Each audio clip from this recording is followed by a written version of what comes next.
Good evening, ladies and gentlemen, and welcome to yet another live stream as we go over the results and the mini leagues and read the chat.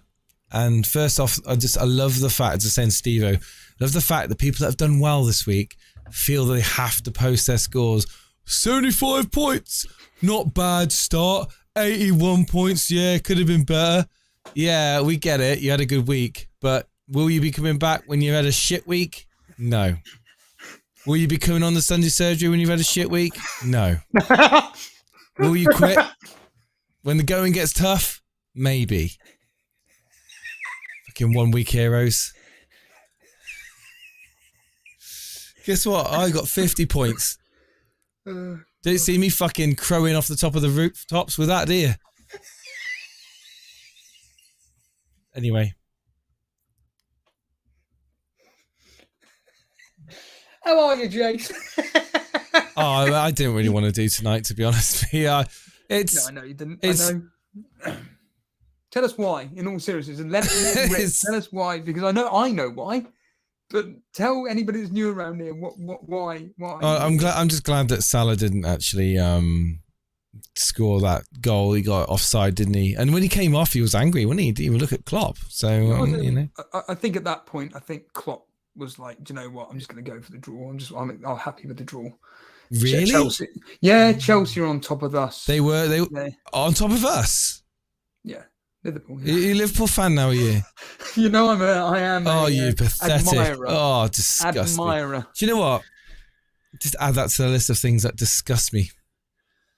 Yeah, in general, the fact that anyone that can convert from a Burnley fan to a Liverpool fan, that's disgusting, that is. Anyway, no, Liverpool got problems at the back, haven't they? They got problems. They got there, and the lack of a decent CDM is showing. I was really rooting for Chelsea to get the winning goal. I really was. I was like, they were going forward. Jackson had a few good chances. Sterling, just no final product again. You know, Chilwell looked really good, and I was like, oh my God, just playing midfield basically most of the game. But the man of the match was Fernandes, wasn't he? Enzo, absolutely brilliant Enzo Fernandes. Not an FPL asset, of course, but certainly the driving force behind that build-up play from Chelsea, and certainly I do feel that Chelsea, could have maybe found a winner there in that game, but all in all, 1-1 draw is a pretty fair result, isn't it? Really, at the end of the day. Yeah. I'm assuming you watched the whole game. I'm assuming you watched. I watched the whole game. Yes. Yeah, I was very optimistic that once that Salah goal went in, and when Chilwell scored that goal, if they hadn't been ruled offside, we were going to be in for like maybe potentially a 3-3 or 4-4 at that point. But I think once those two goals were ruled offside, I think it got to the point where, like I said, they were both resigned. Well, Klopp was resigned to the fact that, hold on a minute here, Chelsea are now growing into the... A bit like Burnley did with Man City. They finally were like, wait a minute, why are we playing like this shit? play like we used to do. And we actually played well in the second half. The same with Chelsea. They played really poorly in the first half. And then in the second half, it was like a completely new team. That's why I said it. I genuinely think Chelsea could come second or third this year. I think, don't get me wrong, from an attacking point of view, barring Chilwell and maybe Jackson at a push, they were hopeless. They did nothing that I saw where I was like, Jesus, he's looking good. I need to get on him. No, I've got the right player. It's Chilwell. We've all got Chilwell. Yeah, I felt Reece James had some good moments prior to his niggle. Yeah, but not as threatening attacking wise. Defensively solid. He had well, you say that. I think the majority of attacks from Chelsea were down the right hand side with Sterling and James. If you go back and look at like the game as a whole, the most success they got was on Robertson's side, believe it or not, because Robertson didn't know what he was doing. He was all over the shop, Robertson. I think Van Dijk pretty much kept Liverpool square. Yeah, I mean, Alisson had a good game as well. Konate had a good game. I think that, look, Chilwell, what I mean is, I suppose, that Chilwell was the most advanced player, it seemed. He was in the right areas at the right time. Yeah. He's much further advanced than James. But as a whole game, if you go back and look at the stats, you'll see that the preferred,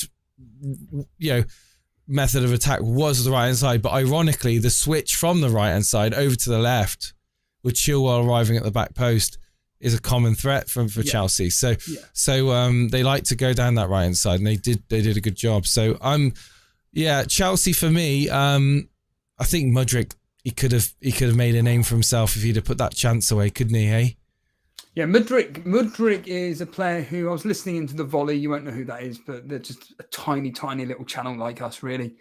And they were talking about the fact that Mudryk, like you right to say, could be a superstar underneath Pochettino. I think the more confidence he gets, the more he grows into games and everything, the more he starts starting games. Mm-hmm. I think we're going to be in for a potential star in this specific case, 6.5 million, as patronising as that sounds.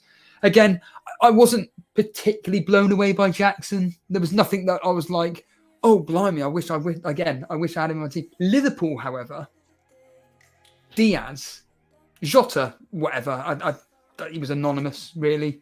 Diaz has a good game. Yeah, I mean, he took the goal well. I mean, I wouldn't say that any Liverpool forward had a good game. I think Diaz had an average game, to be honest. He looked lively. Does Salah look lively? They look lively, but no end product. Well, Chelsea's defence in the first 35 minutes, Chelsea was leaky as hell. Yes, I don't think they created much chances, and I think, to be fair again, I think what you're thinking of Diaz looking good was more Chelsea looking pretty rackety. I think it was more so. Potentially, I mean, he looked like he had a bit of passion about him, a bit of energy about him. Like I say, Jota was kind of anonymous. Salah did what Salah always does. I think that me and you were right. Salah's going to get a lot of assists this year. He'll still score. Well, yeah, I think the way he's playing and the position he's playing is likely to get way more assists than goals. And it's gonna be one of those things where the question is, do you get Salah for game week 2? Because I'm not convinced. I'm not 100% convinced. I will say this. I agree with you. I'm not convinced to do my -4 to bring in a Liverpool asset. I'm not convinced on that performance, but against Bournemouth, it's going to be a whole different story, isn't it? It's not going to be Chelsea. Chelsea were good today; they were really good. It's literally just a case of. And Liverpool at home are a different beast, aren't they? Yeah, it would be a -4 for Diaz in for Martinelli, and Martinelli away at a tough team in Crystal Palace. I still expect Arsenal to win that and I mean just like 1-0, 2-1, something like that. But Diaz for me. Bournemouth are going to lose that game 3 or 4-0. It's written in the stars. It's there. It's 3 or 4-0. And the goals are going to be coming from anyone, from whether it's Salah, McAllister, Gakpo, whoever. In fact, I was more impressed with Nunes when he came on than Jota. Nunes seemed to make his presence felt on the pitch. Nunes is a big boy and he can run. He's a threat. He's a threat aerially. He's got speed. and he does offer that target man solution for Liverpool, and he did look good when he came on. But I mean, I was just impressed. I was impressed with the way that Chelsea played that game. Like, I really was. I'll be honest, I didn't give much hope for Chelsea. And do you know when I said I'm going to be watching Chelsea, I think they're looking pretty good. And if they can start converting opportunities and getting, Jackson on get a few goals, I think they could really be, like, if you haven't got Jackson already, everyone's got, well, most people got Chilwell. I think the whole... But I think Enzo Fernandez could come into it and could come into the equation if he starts getting these assists. Yeah, they were saying... Because he's putting some balls through, mate. Some of the balls he was putting through. Yeah, I saw on Football 365 quickly, the first time I've looked on that site for a while, and they were saying that could this be a better position for Fernandes, this slightly advanced role, a bit more of a creator. And certainly I could see with Jackson, he needs that for him, someone to create the... well, not necessarily the space, but needs to create something for him to latch onto. There was obviously that moment when the ball was put through. I mean, the pace of the lad is incredible, and Anderson came out really quick to stop him from putting the ball past him. But like I say, I think from my personal point of view, if Firetog's got it right, going with James and Chilwell, I think that by game week 3, having James and Chilwell could be, if James is still fit, because he did go off, was it through fatigue? Was it just a precaution because James was like, hold on a minute. I think it was a little knock. Okay. I don't think it was... I don't believe it was anything serious. I just think it was a knock, that it was a precaution, and he needed to go off to prevent anything worse happening. That's how I saw it anyway. Yeah, Can we just give some appreciation to VAR? I thought the referee let a few the game... Like I thought they let the game flow. So because we're really quick to criticize the referees. We're always, as a community, we are all too quick to criticize referees. I thought he had a good game, and I thought the VAR decisions were good, and I was glad that handball wasn't a handball. You know, the one where his hands was like that. Oh, on the chest, yeah. He did that with his hand like that, and it would have hit his chest if his hand weren't there. Yeah, it's not necessarily a natural position, but I'm glad they didn't give that as a penalty. What about the Maatsen one towards the end, where he had his arms slightly out? No. I mean, it was offside anyway, wasn't it? I can't remember. Yeah, the ball. He was offside anyway, so he couldn't give the penalty even if he wanted to, because he came back he was off the pitch, wasn't he? Who was it? Was it? I can't think of it. Who's the Liverpool player now on the wide left? It could have been Diaz. Or whoever it was. Anyway, it was. I think it was one of the youngsters actually that came on. I forget the name, but anyway, he was offside anyway. So even if it was handball, it wouldn't have been given because he was offside. But no, I want to say that the referee did really good. I think happy that we've got some good VAR decisions. Did you see that little short about Carragher and Neville going into VAR? Mate, VAR looks like a freaking palace. I'm not joking. You could eat your lunch off the floor. Like, it's pristine. And then you go into this room and it's just screens everywhere. It's quite intimidating. Like, if you had to make a decision, you've got like about 20, 30 screens in there of different angles. Like, it's ridiculous. So the fact that these people can come up with these decisions like within 15, 20 seconds, I think that's pretty damn good, to be fair. But anyway, moving away from that. Just to conclude that, yeah. I still think you've done the Salah move already. I think you've already taken Kevin De Bruyne over Salah. I think it's already done. We'll just leave that at that. Overall, though, Chelsea and Liverpool assets, is it just I'm glad what I've got, or still monitor? I think that if you've got Salah in your team, it's obvious to keep hold of him. If you haven't got him in your team and you're planning on getting him in, I don't think much has changed. I think the fixture is favourable to him. Will people be brave enough to switch the captaincy away from Haaland? Obviously, after it's almost like normal services resumed with Haaland, it would seem. But I think Chelsea is wait and see still. If you got Chilwell, keep Chilwell. If you got Jackson, I'll keep Jackson, but I wouldn't be rushing to bring him in just yet. I do see glimpses of a new Chelsea, though. A whole new Chelsea. And I think that's what I think a lot of people are going to wait for, sort of game week 3, game week 4, wildcard considerations, bringing in players from there. And also Tottenham. Let's talk about the results, shall we? Yes, I was going to say, did you watch the game? I watched... did I watch? No, I didn't. No, I didn't watch the game. I was out. I was out walking on a race course. To be honest, I was dreading Richarlison doing something, and I was. Don't you worry about him. Waste of space, mate. But Maddison, on the other hand, 2 assists. So right. I didn't see the game, so can you tell me about it? Everything is built around Maddison for Tottenham. He's Kevin De Bruyne of Tottenham. Everything is just going through Maddison. Every set piece, every ball that's played into the final third, it is going to Maddison.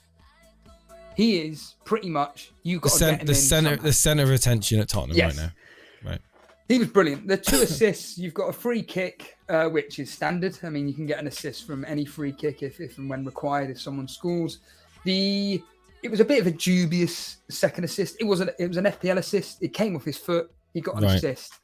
And I think Maddison, for me, by game week 3, I think is pretty much you got to get him.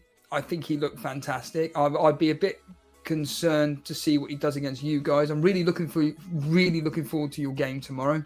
Son, didn't even know he played. Waste of time. Richarlison, again, didn't even know he existed. Emerson Royal looked very, very lively for Tottenham. Not going to lie. Brew, if you're listening, and obviously that members chat that you said about Emerson Royal, that aged quite well. The goalkeeper for Tottenham looking pretty confident, pretty happy with himself. He come out quite quickly for a lot of long balls over and everything. But Brentford have just done what Brighton and Newcastle are doing. They've just started off as they ended the season. They're just continuing doing what they're doing. Their goalkeeper looks really good with his feet. Very good distribution, very comfortable at passing the ball, collecting the ball with his feet and everything. Quite impressed with him. But overall, if you had Mbeumo, congratulations. But he got his penalty. This is what happens when you've got a penalty taker. But there were a couple of opportunities where Mbeumo could have scored from open play, especially one where the ball came in quite quick and he put it over. But really, a player of his quality should be putting that in the back of the net. But overall, certainly, Jace, for me, Maddison is the one to legitimately keep a very, very, very close eye on. Mm-hmm. So yeah, 2-2 and obviously 1-1. We've got the Man United game tomorrow evening. So people are going to have 2-3 assets playing in that one. In a nutshell, is it right in saying that the template's won pretty much this week? Yeah, I want to shout out Nathan Bacon, actually, because before we came on air, I'm not going to lie, I saw a clickbait video of his and I thought, well, I got a spare 20 minutes to hell with it. I'm going to click on it. And it was basically him having a bit of fun regarding the popular fantasy football content creators and the teams that they've got. Now, admittedly, I wish he'd done this video after deadline, because then it really would have shown the kind of team that they all would have had. But the simple answer is, has the template won? Hell yeah, because even he said in the video that a couple of seasons ago we all had a template team and it was coming out to win and everything. And the simple answer is yes, Chase. The template has won. However, if tomorrow Man United go and win 3-4-0, I mean, people that go with maverick moves like Garnacho and Bruno. I would say Bruno. Yeah, Bruno. As opposed to Rashford. Well done to them. Look at so I will continue saying this. There is nothing wrong with the template. If anybody watched the members stream this morning, and I thank you for anybody that tuned in. But we like it to be. We like it to be. We like it to have I like it when there's options. I like it when and I think everyone probably would agree that if we had, 15 or 20 options in each position, we'd be loving it. It would be such a better game, wouldn't it? But that's why it's funny you bring that up, because that's why the Sky fantasy is so fascinating, because you get certain individual players that everybody owns. Like of the 11 players that you can buy, I would say most have 5 of the same players. The rest of the team, it's all different because you can pretty much, there's more of a bigger ballpark of players to choose from. In FPL, we all know there's only 35 players or whatever it is to purchase. We know that. And then it comes down to the subplots of, do we have double this, double that, triple this, triple that, and so on and so forth. But there's nothing wrong with the template. And I'll continue saying that. There's a reason why people buy certain players, because we know that there's a very high chance they're going to. There's not loads of, Matty Whittenlott saying, what you're on about, there's loads of options to choose from. There's not loads of options. There's not. So I've just deliberately come onto the status screen about the top 11 players so far. So Leno in goal. I know you want to mention Dan in a minute. So Leno in goal. We've got Chelsea's Disossi, whatever his bloody name is. Anderson of Crystal Palace. Diop of Fulham. Rodrigo of Man City. Barnes of Newcastle. Saka of Arsenal. March Brighton. Isaac, Haaland, Weiser. Now of that, how many do any of us own? The answer is a very, very, very, very, very tiny percentage. I know a couple of people that own Leno. Dan is one of them. And Matty T, who's top of the Members League, and you're going to bring him up in a minute, has got him. Decisi, not a single individual. Anderson, yeah, Dread FPL's got him on the bench. Diop, I don't think anybody's got Diop, from what we know of anyway. Rodrigo, no, apart from if you play Sky. Harvey Barnes, the odd person. Saka, 100%. March, maybe. Isaac, barely anybody. Haaland, obviously. And then Weiser, hardly anybody. And we know that every single week the team is going to be completely different and stuff and everything. But I reiterate, there is nothing wrong with having a template team. But it would be, like you just said quite rightly, Jace, it would be a lot more fun if we did have a bigger pool of players to choose from. It would, but it is. I mean, and I'm hoping that's what's going to naturally happen anyway as the season goes on. There will be teams that emerge, players that emerge, breaking the mold, breaking the comfort of popular template picks at the moment. And I'm not moaning about the template. I don't want to come across as like that. I'm just saying that naturally that's what will happen as more information gets to FPL managers. They will spread and diversify their teams. Especially if they're chasing, they're not going to have the same. They're not going to want the same players necessarily as the teams above them, because they know they're not going to be able to catch them. Especially when everyone's captaining Haaland majority of the season anyway. So it's not like you're going to be able to make up all the lost points on the captaincy picks. You're going to have to make it up on the differentials, and it's going to have to be the 2, 3, 4, 5 differentials that you put in your team that your rival doesn't have. That's going to enable you to do that. You're not going to do it otherwise. But again, any more gig clips? No more at the moment. But when we do our next one, I'll let you guys know. So should we just go over the whole weekend then, and just briefly go over it. And then was there any surprises, Stevo, that this weekend threw up that you thought, blimey, I wasn't expecting that? Can I just make this point right now? So know, I did, if you remember, player predictions, points predictions. Yeah, I did quite well on that. I actually did quite well on that. I maybe a point or two out with certain individuals, but I did quite well. To name 2 that I got right, I said Saka would get 10 points. He got 10 points. Martinelli to get 5. He got 5 points. Estupinan to get 6. He got 7. Chilwell, I thought, would only get 1. Obviously, he came through with 7. Just to give you just simple examples. But were there any shocks this week? Obviously, the Newcastle game by far. Yeah, what's this? You said that Aston Villa were the real deal, man. You were like, and they got absolutely smashed. Yeah, look, I can only go off what I heard. I only watched the last 10 minutes of the game, and by all accounts, Aston Villa were playing a high line, I believe, and Newcastle just exploited it. Newcastle are one of the hardest teams to play away from St James's. St James's. We know this. That they're freaks of nature when it comes to their Unai Emery played a system in which Newcastle exploited it, and Newcastle literally exploited it. Next week, however, Newcastle at Man City, that has got goals in it, and Haaland is captain the whole way. Do you think the West Ham one, Bournemouth one was a good result for Bournemouth, more than it was for West Ham being away? Good result for both, I think. I think Bournemouth you at think home they are both a very, take very it? good team at home. West Ham away, they do what they need to do, really, and they came away with a point. That's the main thing for West Ham, because away from home, West Ham are, well, again, they're pants. So getting a draw there is good. I'll tell you what. Each season, we do like to target teams that are pants in defence. Luton got battered 4-1. Well, Luton, Fulham, by all accounts, Fulham, like, whatever they may have lost 1-0, but Everton apparently battered them, and Leno kept them in the game. So Luton, Fulham, and certainly potentially Sheffield Bournemouth. United. And depending on what happens with Wolves tomorrow evening. Wolves. Yeah. I was actually quite surprised by the Arsenal result. Number one, conceding a goal.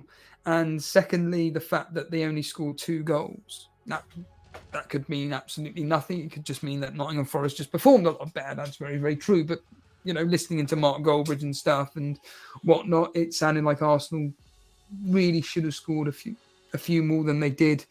Like I said, maybe Nottingham Forest played very, very well, and it stopped Arsenal from having the amount of chances that they should have done. But certainly, shocks this game week was pretty much the Newcastle scoring. So not the win, but winning so convincingly. So Man City visit Newcastle, don't they? No, they're at home. Oh, yeah. Are they? Oh, Man City are at home, yes. Both teams are scoring in that game. That ain't going to be an easy game. 3-1, 3-1, 3-2, yeah. 4-1, 4-2 to Man City. High scoring. Oh, yeah. Eddie Howe ain't going to go there and go, sitting back, we're going to play a 4-6 formation. Yes, he Acker's like. He's going to go there to win. We saw it last season, didn't we? Didn't they go 2-0 up or 2-1 up or something like that? But then they went into panic mode, and then they drew 3-3 or so. I can't remember. We'll do the history. You have to do the history, on that one. We'll do the history next week. But certainly, I think next week's game, Man City versus Newcastle, I think that's going to be a lot of fun. It's at 8 o'clock as well, Jace. Yeah. It's 8 o'clock on a Saturday. What's all that about? And ironically, the perfect game for Kevin De Bruyne if he was fit. You can't make it up, can you? Don't even. Okay. So Arsenal 2-1. We've gone through these already yesterday. Bournemouth 1-0, West Ham. Brighton 4-1, beating Luton. Everton. I think that there was nothing really other than what we've just discussed. I mean, it's just the margin of the wins really that was kind of like eyebrow raising. Man United tomorrow. I am going to be hoping that we get a good result, and I would smile. I genuinely would smile if Garnacho does something. Even though I haven't got him, as a United fan, I really would, because I really want him to do well. I really, really, really want him to start, and I want him to do well. Let's see if Ten Hag thinks the same thing. But yeah, just going to read through the chat. We've got Podman in the chat. We've got Ian, we're live, aren't we? Harrigan. We've got Son of Sam. We've got Colm, Bugler, FPL Manager's Desk there. We've got Ron, Ramanathan, David Hamill's in the chat, the Cape FPL, Dallypool. How do you feel about Liverpool, Dallypool? God, it was an interesting game today, wasn't it? But end to end, wasn't it? Emmanuel, we got animations there. Did he go with Son in the end? That's exactly what I'm hoping he comes on, because remember, it is a call-in, everybody. Yes, it is a call-in. Paulie's there. Kick Your Ass. YouTube's in the chat. Karma Baby's there. Rad's there. We've got Dereco, Ragav, Kevin Kelly, Fred Raza, Danish. Nice to see you all, guys. Who's had a good week? Who's had a bad week? Well, I'll tell you what, I've seen all the people who've had a good week. Who's had a bad week? Let me know if you've got a bad week. But even more, don't do it in the chat. Get yourself on the Discord. Tell us if you've had a bad week, because we're here to talk about your teams and what you're planning on doing with them going into game week 2. Has any of your plans changed? Are you worried that you've made a bad decision and you're looking to do some surgery on your team? Steve-O. Hold on a minute. What? Animations. I didn't go with Son. Why? I mean, well, because we were saying no. We were saying no. That's why. But why everyone was saying go with him? Come on. In fact, ironically, come live on air and tell us why you didn't. In fact, you've been on every single day for the past 2 weeks. Come live on today when we want you to come on. Same goes for anybody on here right now. Fire Tog, you're another one. Come live on air. Tell us how your game's going. Oh, here we go. Look, Dan's in the chat. He's had a really good week, Dan has. We'll go through the leagues, shall we? One minute here. I don't know if Dan's being sarcastic there, but he's saying that he didn't go with Leno. You did, Dan. I don't know if you're being sarcastic or not, Dan, but you did go with Leno because Dan's not even looking at his team anymore. Yeah. No. Dan went with Ramsdale. What? Dan went with Ramsdale. What do you mean he went with Ramsdale? I could have sworn he went with Leno. No, he's got Ramsdale Archer as his keeper pairings. But he changed it. Yeah. Call him weak. Go on.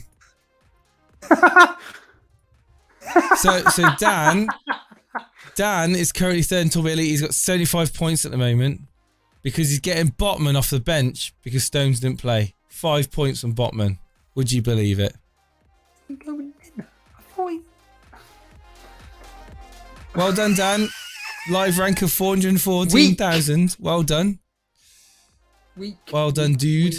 Well, it's good because it's not often you see Dan tearing away at the beginning of a season. So we'll. He does it every year. Nah. It's like Gabriel de Ropp. He's top of the moderator league, and then by game week 25, he's bottom, and he's like, oh, I'm just going to do this move. I'm going to do a -16, and so on and so forth.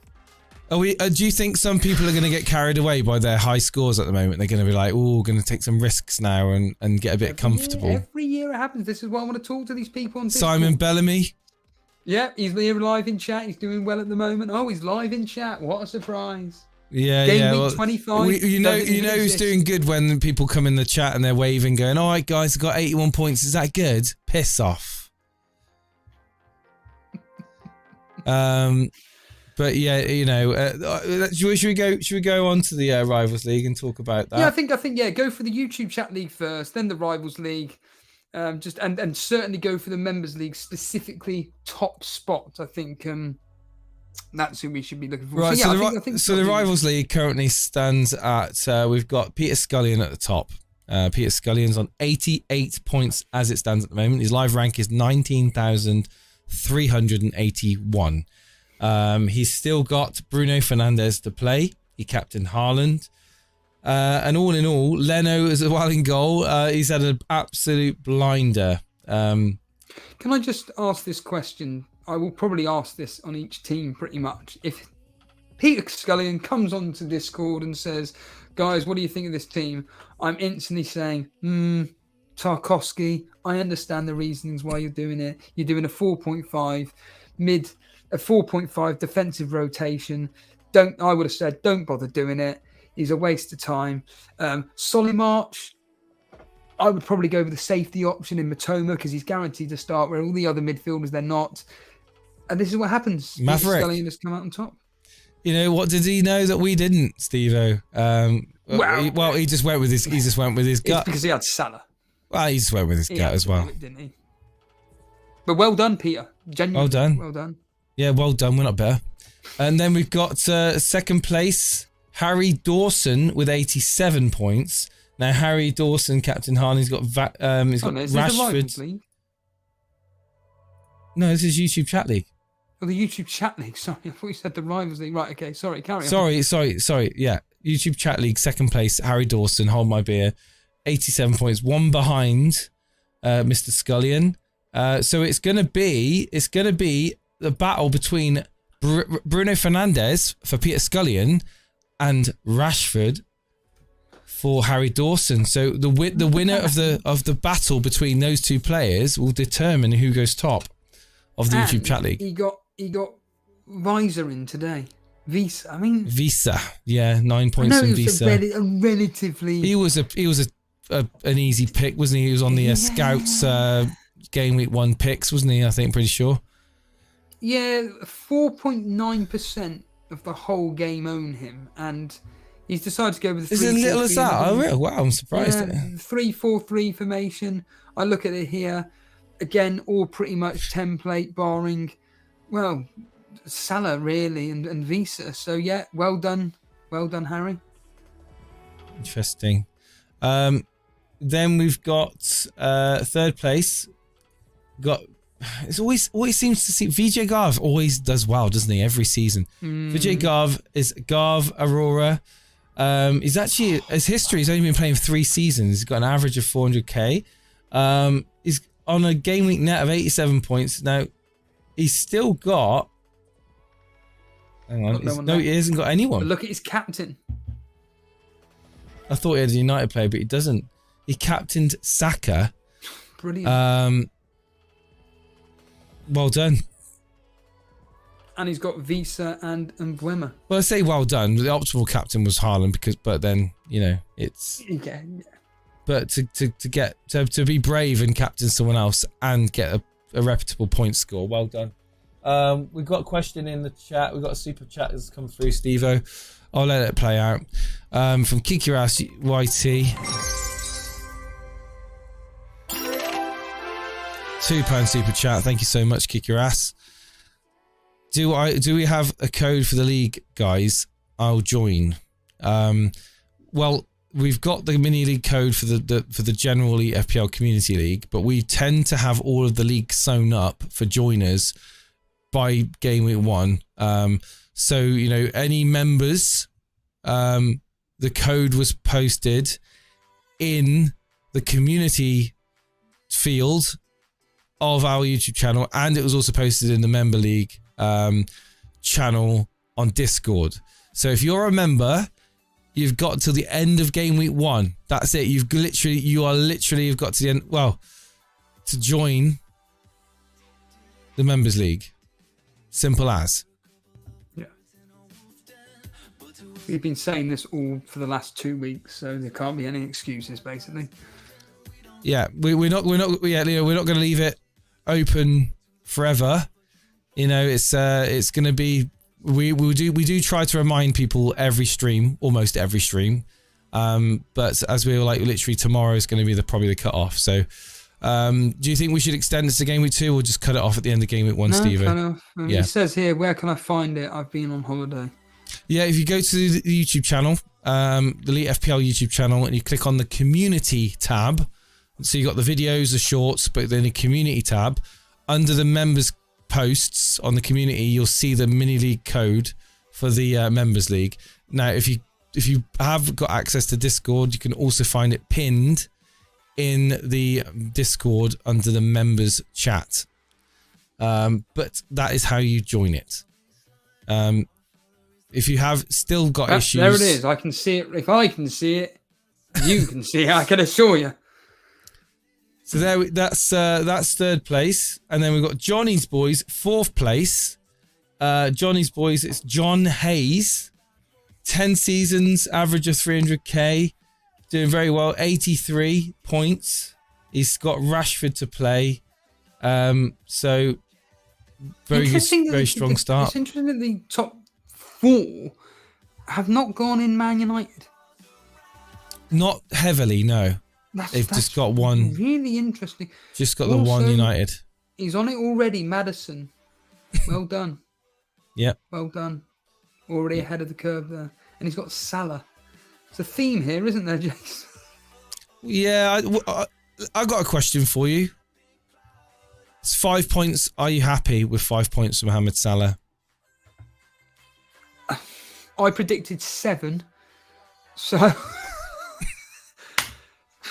Yes, because you've got him for next game week. And considering how well these guys have done with their teams, I think that you'll be happy with any form of attack and return from Salah in that game. He could have had more. He could have had less. So, yeah, I think you should be happy with 5 points away at Chelsea, where that's their 7th draw in a row with Chelsea. Be happy with it. Welcome, son of Sam, to Grassroot. Thank you so much for the membership. Get in on the members league before it's too late. That's what I'll say. Yeah, he should have had a pen as well. What, Salah? Oh, no. Was that the... No, he shouldn't. I forget now. Yeah, I know where you're coming from. It was 50-50. No, we don't want the game going into that stupidity.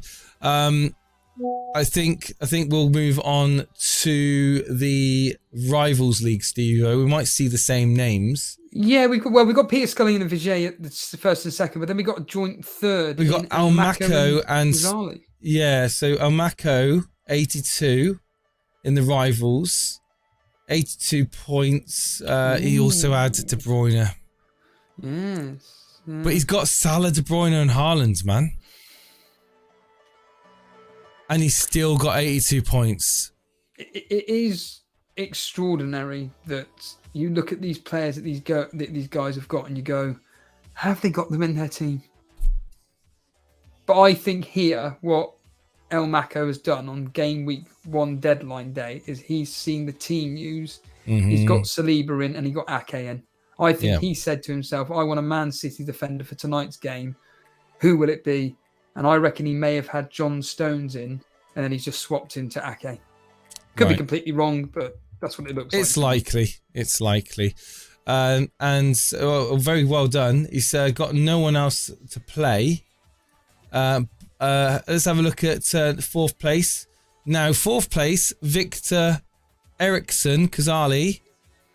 He has actually got one more to play, so he will be going above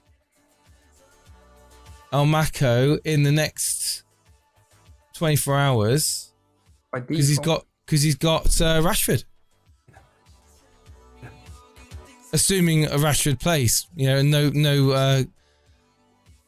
But then he would get Undogi off the bench anyway for 1 point. But I mean, Rashford, you'll be hoping for a return from Rashford. It's surprising again, like these top players, a theme, just got one United. That's kind of worrying. But there's also another theme, they've all got Salah. Yeah. And the template have got 3 Man United. So you can either look at the upside, which is, we've gone template. Well, we don't know what's going to happen. United might do well and score 2-3 goals tomorrow, and it'll all become. The leagues will start to readjust themselves. Who knows? Especially me and you that have captain Rashford will be open for something. Bloody hell! I'll tell you what. If Rashford comes through with 10 points, I'll be very, very, very happy. You'll be happy with 10 points. Yes, 10 points. I'll be very happy with. Welcome, PM. Thank you for becoming a member. Okay, so then we've talked about the Rivals League. This is the big one in the Members League. This is huge. What's that? In the Members League next, top spot, because we don't need to go. We've just done the Members League. It's all the same. Not the Members League. Oh no, we did the Rivals League, and then we did the YouTube Chat League. Then, right, okay, sorry. The Members League is 360 No Pope did a bench boost this week, Stevo. 360 No Pope with 102 points net. Still has Martinez and Rashford to play tomorrow evening. So he's good. You think 110 plus points for his bench. This is a very, very, very good, week. Fair play to Matt T. I mean, look at this, 102 bench boy. He's absolutely knocked it out of the park. He really has. Captain the right man, Haaland. Bowen 9 points. I mean, look at this. Watkins, Bowen, Pedro, Lewis, Estepinian, March on the bench, Saliba, Leno on the bench with 12 points. Oh, it's just been a dream for him. Absolute dream for him. To put in perspective, so Matty here is 206th in the world, and the person that is he's number 2 in the world, but same difference. Number 2 in the world played their triple captain, and they've got Edison, Guay, Ream, Estupinan, Saliba, Buemo, Saka, Rodrigo, Odegaard, Isaac, and Haaland triple captain. So how many more points is that guy over our friend Matt then? How many? 13 right now. Wow. 13 and has he got anyone else to play? No. Wow. I tell you, if Rashford and Martinez gets a clean sheet, Rashford gets a clean sheet and a goal or an assist, or like you said, a 10-pointer. I think a goal would be it. That a goal or two. I mean, is doable against the poor Wolves team. At home at Old Trafford, first game of the season in front of the first Premier League game of the season, behind the crowd, and it would be very interesting to see where he lands. He could definitely go straight into the top 100, I think. Well, top spot is on 116 points. They played a bench boost. Alisson, Aurelio, Chilwell, Gabriel, Robertson, Stones, Estupinan, Saka, Matoma, Maddison, Rodrigo, Bowen, Haaland, Isaac, and Nketiah. So again, 14 points clear of Matty, but they've got nobody left. So honestly, if the Man United team go off tomorrow, which unfortunately the history does not suggest that in any way possible, let's just say it ends 1-0. Rashford scores the only goal. He's got 5 points, an extra 3, which is 8, gets bonus 2 for the goal. That's 10 points. And Martinez gets his standard 6 along with the bonus points. That's 7. I'll tell you what, Matty T, you could potentially be in the top 10 by the end of the game week, potentially, because of those 2 Man United assets. Yeah, and loving the bright orange, Jace, says Dally Paul. Well, I like this. I like fluorescent orange. It's nice. It does look fluorescent on the camera, but it's not actually that fluorescent. I think it's just the lighting in here. It's more like a neutral orange. It's just a light orange color. Lewis Allen, thank you so much for the membership, my friend. Welcome to Grassroots, along with PM and Son of Sam. Get some love in the chat, guys. I would say that next on, well, I mean, 3-6 No Pope is, it's Matty T it bossed it. Second place is a good, what's that? 10, 14 points behind Knuckle Draggers, Peter Scullion. And then now Mako is in, and then we've got Stockholm and Kazali. Yeah, Kazali. So it's the same names again in the members. It's all going to be shaken up with these Man United players, Steve-O. It really is. Yeah, I mean, Jonathan Mahoney's here saying if Rashford goes off, Steve-O, don't come on gloating about your scores as 1 week heroes. And it's no. I know you're tongue in cheek, but I would not be gloating. I would just feel justified. What's the best score that we can look to get? What, 60, 68, 75? What did you get in? What did you predict for that game? I went 2-0, I think. So I think 2-1 United. 2-1. Let me have a look. I can't remember now. So we're both. So ironically, we're both expecting a tight game. I said, I can't even remember what I said now. I did. Oh my God, what's going on here? I predicted 2-0. So 2-0 to United. We're both going 2-0. So yeah, realistically, you'd like to think Rashford will get something in that game. Really? I would be disappointed if Rashford doesn't get one attacking return. Yeah, so minimum of an assist, or a goal.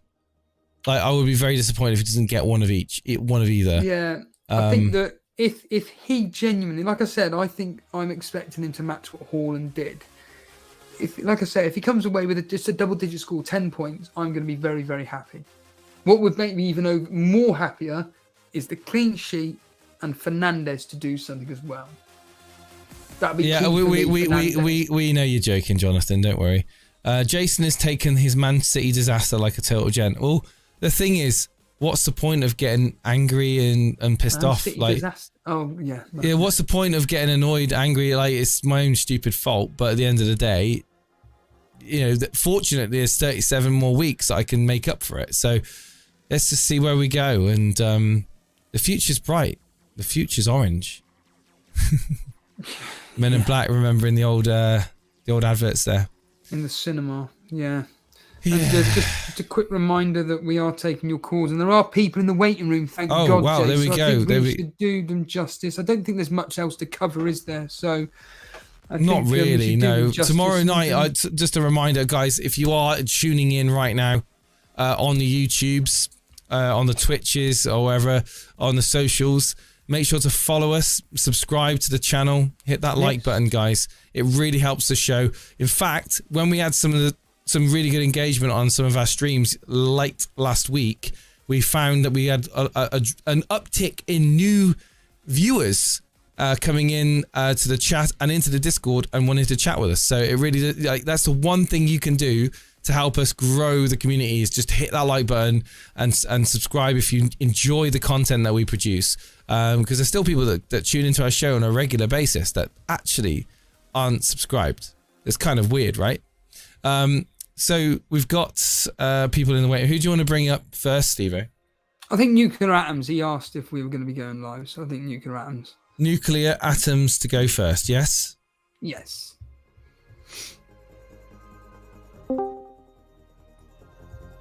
Mr. Atoms, how's it going, my friend? I didn't expect to be first, okay. Thanks for bringing me in. You're welcome, no worries. You're very quiet. What do you want to talk about, basically? Yeah. You wanted to come on? What do you want to talk about? Yeah. I'd like to talk about Liverpool assets, I'll say. Like, what did you see in them, and, like, who do you think, like, gonna pop off in the Bournemouth game? Diaz did look good. He did look good. Obviously, he got the goal, but he did look the liveliest out of the attacking trio. Gakpo was shot. I thought he had a poor game, Gakpo. And can I add the fact that I think the fact that Klopp kept him on as well shows a lot of intent. I think that front three, I called it last season. His preferred front three is Salah, Jota, and Diaz. That's what he wants. And even though ironically Núñez looked quite good when he came on, Diaz for me, Nuclear was the one that's going to be doing it. But I'm just looking at your team here. You know, you're going to be taking out Foden for Diaz by any chance? Yeah, obviously that's the one. Foden was just for 1 week only. Diaz is the one that piques my interest most now because Jota, niggling injury, I think he's going to get benched next week. He might come on from the bench. Núñez might start next week because it's an easier game. And also Diaz is firmly nailed. He's the only one who scored from Liverpool. Salah's too wide. I'm glad I didn't go for him now because, like, he's too much money. I could, like, literally get, like, 2 good players instead of him, or 3 good players instead of him. And, yeah, the funds are well spread out. Like, I can go for players now. I have 1 million in the bank as well for safety measures. We'll talk about Super Brew shortly, Fire. So I just want to quickly address a couple of things in the chat very quickly. Jason, you didn't injure De Bruyne. It was a bad outcome, not a stupid decision. No, the stupid decision wasn't that. The stupid decision was saying that I was doing one thing for 5, 6, 7 days in a row and then waiting until 40 minutes before the deadline and completely changing that's a stupid decision. That's what I'm referring to. That was a stupid decision. And I would never, I would say the same to anyone that changes their mind last minute. And I just fell for it. Nuclear Atoms here, live on air. We'll talk to you in a minute about it. Yeah, and secondly, Gakpo played out of position in dire need of proper a 6 at Liverpool. Salah is the best asset, but it depends on your budget. Gakpo did play out of position, and that's why he was pretty absent the whole game. He didn't really have any involvement. He struggled. He did not look comfortable there. And yeah, so again, would he have been better if he'd have been playing in an advanced role? Possibly. Does Klopp trust him? Obviously he does to do a job, but I just don't think he did a good job today, and hence why it's such an open game. Back to you, Mr. Atoms. Well, yeah. Let me just get Nuclear Atoms to address that. You did say on Twitter, and I did comment on your tweet that you wish you hadn't have gone Foden and you stuck with Fernandes. That's bit of one. Like, the plan was, like, to have Bruno Fernandes, but then at the back of my mind I always had that, like, thought that, oh man, if I see Foden in the league lineups, I'll probably go for him because that game has goals in them. Maybe Foden could get some assists, and it's boring to watch Haaland because everyone has Haaland, so it's not gonna affect me. His points are not gonna affect me. And so I just went with Foden, and I thought, like, Bruno Fernandes could get, like, yellow cards because he has disciplinary issues. And from pre-season, the way he scored that goal, like, he's not gonna score goals like that every week, and he's only gonna score goals, I think, from penalties. I won't be surprised if, like, the referee gives him the penalty in game week 1 because everyone's scoring in game week 1. That's what happens. Game week 1 just fucking explodes. And I think Fernandes, like, against Wolves, who's not gonna attack, like, Manchester United in pre-season had problems against teams that didn't attack them. The Wolves are just gonna sit back and gonna soak up all the pressure. And Fernandes, I don't know. He might play deep. Mount's gonna go a bit more advanced. Bruno plays better in the deep, and currently Bruno Fernandes is looking like much more of a better player in real life than a fantasy pick. Like Rashford's also gonna play in the central. I don't know what's gonna happen there. Like he could get a goal, but I don't know what's gonna I get your point. I think Wolves playing a low line, compact in the middle of the park. It's not gonna suit Rashford's game at all. Like he likes playing on the last game. He likes pivoting and turning and just having a foot race with the centre back. That's what he likes. He's not going to have that at Wolves. Against Wolves, like, it's going to be very. It's going to be very. It's going to have to be wing play, cutting inside, fast football triangles, trying to find the space to get a ball into the box to try and get on the end of it for a goal. Because I don't hold out much hope from set pieces, and our wingers haven't got the best crosses on them. Let's be honest. Anthony, you've got to score early tomorrow. Score within the first 15 minutes. Once that's done, Wolves' heads will drop, and it's just going to be right. Let's get a few more. If that game gets to 0-0 at half time, you're stuffed. It's going to be 10 men just around the penalty area, mate, for Wolves. Yeah, what's going to happen? And United is going to be passing it side to side, trying to get it through. And every now and again, this is why Garnacho, I think, is going to be so important if he starts. Because Garnacho is one of the few players at United that doesn't care about just driving at a crowded penalty area. And he will lose the ball 5-6 times out of, 7, maybe 7 or 8 times out of 10. He will lose the ball. But that one time or 2 times, he will literally get in behind the defence and he'll either be able to shoot or you'll be able to cut it back inside behind the defence. And I think that I would be very disappointed if Sancho starts over him. Anthony, again, on the right-hand side, is going to be cutting in. He's not going to be the one to cross the ball in. We're not going to have that target man up front to header the ball in. So it's going to have to be on the floor. It could be. I hate to think this, but it could be a really frustrating half. And I think you're right, Steve-O. Yeah. I think United need to get that goal early just to loosen up Wolves, to make them come out a bit more.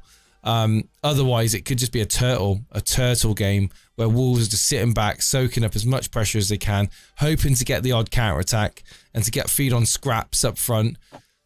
And the longer the game goes, the more frustrated players are going to be. All it takes is Fernandes to drop his head and start swinging his arms around, and then at that point the game's over, right? So let's hope not. Let's hope that we get some space and we get some chances against that Wolves team. Do you think Sancho starts as false 9 or Martial comes in, because we need Rashford out on the left? He's better. He's way better on the left. He just looks absent on the. If he plays as striker, he just gets blocked off. If it was up to me, I wouldn't start Sancho. Certainly wouldn't start Martial. I would just. Fit? He's in training, but he's not match fit. There's no way he's match fit. He'll come off. I really rate Martial, but when Martial's fit, really the top of his game, he can. He's almost like that Berbatov-esque, nonchalant, skillful, can provide moments of magic, but he does come across as very lazy. He doesn't track back as much as he needs to. Does he fit into Ten Hag's style of play? I would argue no. I would say that for me, the perfect lineup for me would be midfield of Casemiro and Mount and Bruno. So it'd be Casemiro as a holding, Mount and Bruno as a sort of a pivot, like a double pivot where one's going forward, the other one stays back. And then it would be Anthony on the right hand side. It would be Bruno like I said, Bruno or Mount just alternating in the centre, and then it would be Garnacho on the left, and with Rashford at top. That would be how I would expect the team to line up. However, he could play Sancho on the left, and if he does, that's fine. But I would be more excited to see to see that team. Newcastle, I'm not being rude. We've got lots and lots of callers to get through, so we appreciate you coming on, mate. And when I said no week very quickly, just to address the Berbatov-esque, I'm not saying as a career compared to Berbatov. I'm just saying the way his style of play is comparable to the way Berbatov used to be, quite skillful, good touch, bit lazy, the mannerisms of his play style. Berbatov was much more of a complete, consistent package, of course. But it's the closest comparison I can think of. Anyway, but you have one more question. Yeah, one more thing before I go. Mate, that Chilwell thing actually worked. Like I said last time, that Chilwell was gonna get 1 assist because that Liverpool defense is crap. Like Chilwell was so good, he was so advanced. I predicted he's gonna play like a left winger. I benched Stones. I still kept him because I'm gonna need him in game week 3 or 4. So yeah, the Chilwell thing I'm really happy with today, and I really need that clean sheet from Manchester United to end it on a high. Yeah. Cheers, Nuclear. Yeah, thanks. Cheers, Steve, what do you think about these games now, like going into like 95, 96, 97 minutes? You know, we get like 6-7 minutes extra time at the end of the game. Like, are you excited? And also no time wasting anymore. Trent obviously getting booked by delaying the throw in. Players I like the players getting carded for doing this. Yes. Like that is so annoying the hell out of me.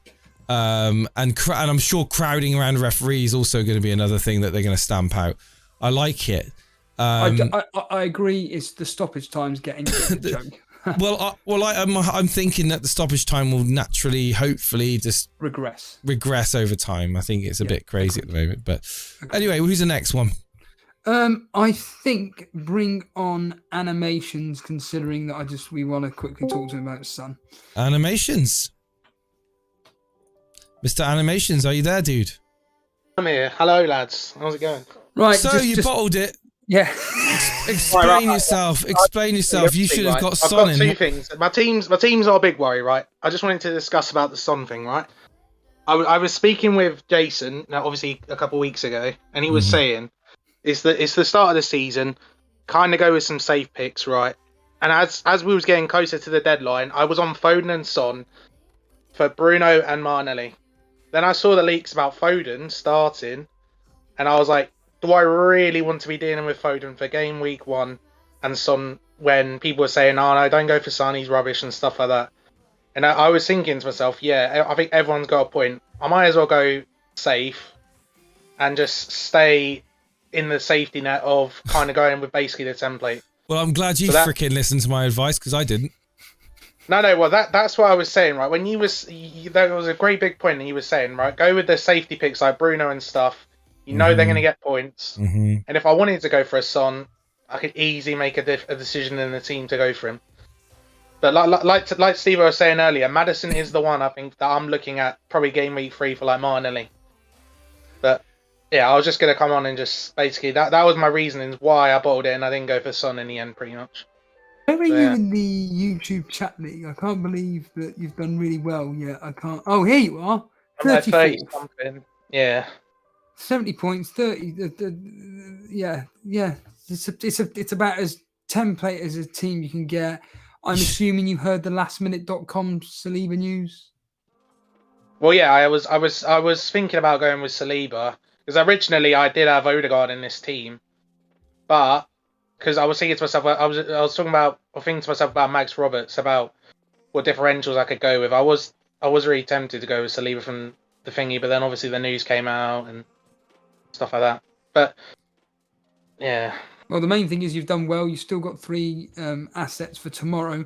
The only downside is that it's very, very, very, very, very rare that 10 out of 11, 9 out of 11 players return.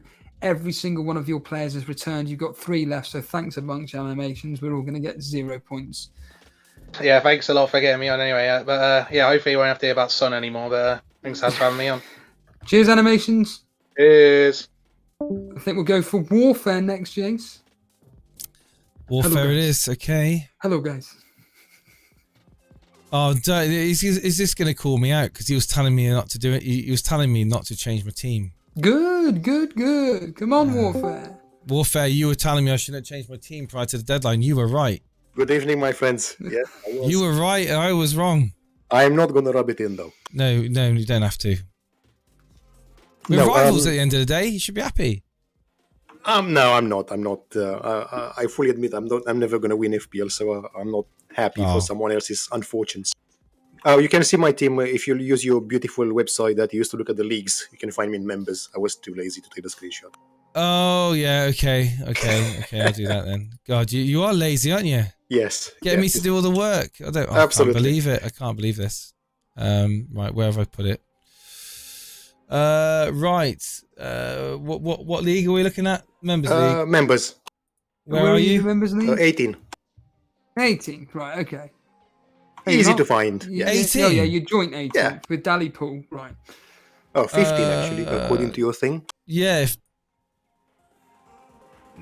What's your team name? 15. Warfare. Look, 15. Oh, yeah, I see it. God, there it is. Well, you're glad that me didn't play then, aren't you? Not really, Gets you one extra point over Bulldog. Well, yeah, I'm going to get 2 points from Bulldog, but of course I couldn't really... There was no information about him. I had no idea he wasn't going to play. It is what it is, but I'm still going to keep him. They said I was watching the game and they said he should be okay for the next game week, so he stays. Yeah, he'll be fine. Still got Rashford to play. Nice. You had Leno in your team, it's differential and stuff, but what do you want to talk to me and Jason about? Well, what I was thinking is, now, looking at the matches today, obviously, I think, and this is what I want to double check with you guys, I plan not to make any move for Game Week 2. Play the team as it is now, basically, and just captain Salah. That was the whole point of having him in the first place. Yeah. And then for Game Week 3, now that's some interesting things. I think if Chilwell manages to stay uninjured, I'm probably going to get him in. And I'm thinking... He's fine. Yeah, and my options are either Gabriel or Ben Mee, and I'm thinking it's going to be Gabriel, actually. Mainly because Brentford have some very good fixtures that I really want Ben Mee for. With Gabriel, I'm going to be disappointed because, I don't know if he's going to play. So that's kind of what I'm thinking. And then I'm going to have a second transfer. I have no idea what to do with that one. So I don't know what you guys think about these things. Well, bloody hell, man. We haven't even got to Game Week 2. We haven't finished Game Week 1 and you're asking about Game Week 3. Yeah. Gabriel's fine. Don't worry about him. It was just purely by just a runny tummy and coincidence that he didn't play yesterday. The reality is Saliba and Gabriel are the two favoured centre-backs, along with Zinchenko on the right, or Ben White, and then Timber/Ben White on the left. Shout out to Phil Stones. Welcome to Grassroots membership, man. Oh, thank you for the store. Member. Thank you for the support, man. Yes, thank you. You're not going to be playing Botman, are you, next week? It's going to be Bulldog, surely. Botman is playing. Who is he Man playing? City. Man City. Away at Man City. So you'll be playing Botman, Bulldog. And Bulldog, he's playing. What's he going to do with me if he doesn't play again? He'll be playing, don't worry about that. I'm going to take the L if Bemi doesn't play again. I'm going to be with 10 players, basically. I'm not making moves just because of that. So I'm trying to think now. You'll have to, I'm afraid. This team needs a wild card. No. I'm quite happy with how the team is set Hold on a minute. When you made this team, surely you must have realised in Game Week 2 you may have potentially a problem. I would have thought Bulldog was the man coming in for Bot. And now you're like... Actually, yes, I'm going to play... I was thinking because Newcastle looks so good. I don't know if you've seen the match, but Newcastle look absolutely outstanding, amazing. So I'm not convinced City are going to find them easy to beat. So I'm probably just play Botman and just see what happens. I mean, have you seen them demolish Aston Villa? It was outstanding. Again, I don't even know what to say. Based on the comments I'm reading here earlier on, apparently it all changed once Mings went off. Yes, Mings, he got injured, and then the new guy, Pau Torres came in. But still, that doesn't explain why they lost in that manner. Well, apparently they're playing such a high line that Newcastle just exploited it. Yeah, and that new guy Tonali, he was actually quite tiny and very good, very quick. I was quite impressed with that. Yeah. He's an option. Like I said in the predictions, if there's going to be a winner, it's going to be Newcastle because they're at home. They're a very, very good team. They've just started the season as they finished it last year. But like I say, they're up against Man City next, where they're not going to sit there and soak up the pressure and hit them on the counter. It's going to be a very, very, very interesting game where it ended. It was at St James's Park where it ended 3-3. Yes, yeah, and beginning of last season. Yes, that's it. They were 3-1 up, weren't they? And they bottled it. Yeah. So I think that, look, for your team, I think you've said that you've got a plan next week. You don't want to do anything. It's just listing out on the news for Ben Mee, to be honest with you. Because if he is sick or whatever the circumstances are, which by all accounts he was just ill, he'll definitely be playing next week, where he will be away at Fulham. And I think, again, like a lot of these teams, you're set up ready to go so long as you can hold your bottle, which I think you probably should be able to hold your bottle with this team here, because it is very, very good. Yeah, I think so too. And if I hear anything about Ben Mee, I'm just going to take him out and bring in Chilwell. Like I said, I've got $500,000 in the bank, specifically for this reason. So I have no reason to panic at all. Well, this is the thing, you see. The problem for you is that Chilwell will be going in price this week. He will be going up. Now, Ben Mee is not I'm going to keep down. an eye on that. Yes. But the only thing is, Gabriel, I mean, I know what you said, Jason. Was that true, or that was just a guess when you said the right stomach? I don't think it was serious. I think it was a viral thing. You think? Yeah, it was just purely sickness. Okay. So you think it should be Ben Mee to go really for Chilwell, not Gabriel, yeah? Oh, yeah. Okay, fair enough. Yeah. Okay. Yeah. Won't be taking Gabriel. Okay, now question, what do you think about Maddison? Well, if you've been listening to the show, you if you can get him in and hope that he doesn't go in price. Price rises at the moment. You're looking at Isaac from Newcastle. Is getting close to a price rise. 93. I'm guessing Rodri as well, right? We've got Saka's shooting up, but is nowhere near a price rise at the moment. Rodrigo's shooting up, but is nowhere near just at the moment. Yeah. Again, we're just talking about the knee jerks right now. Yes, that's a knee-jerk reaction. Absolutely. Yes, I mean, realistically, Chilwell's on 36.5%. Not likely to go up anytime soon. Okay, that's good. According to FPL statistics website. So I've got my eyes on this thing. So the other player that I'm keeping my eye on for the next game week is Tonali. I want to see how he's doing. If he starts again, plays well again, I think it's 5.5 if I'm not mistaken. Okay. So that would be, that could be the new Almiron. Well, just wait and see on that one for me. It is, yes, absolutely. 2 game weeks and see what happens. Yeah, I need to see him consistently start and get in the action before I start getting excited. But Mr. Warfare, we are going to have to get through some callers. So that's fine. Thank you very much for the answers. Thank you. Thank you for coming on, man. Much appreciated.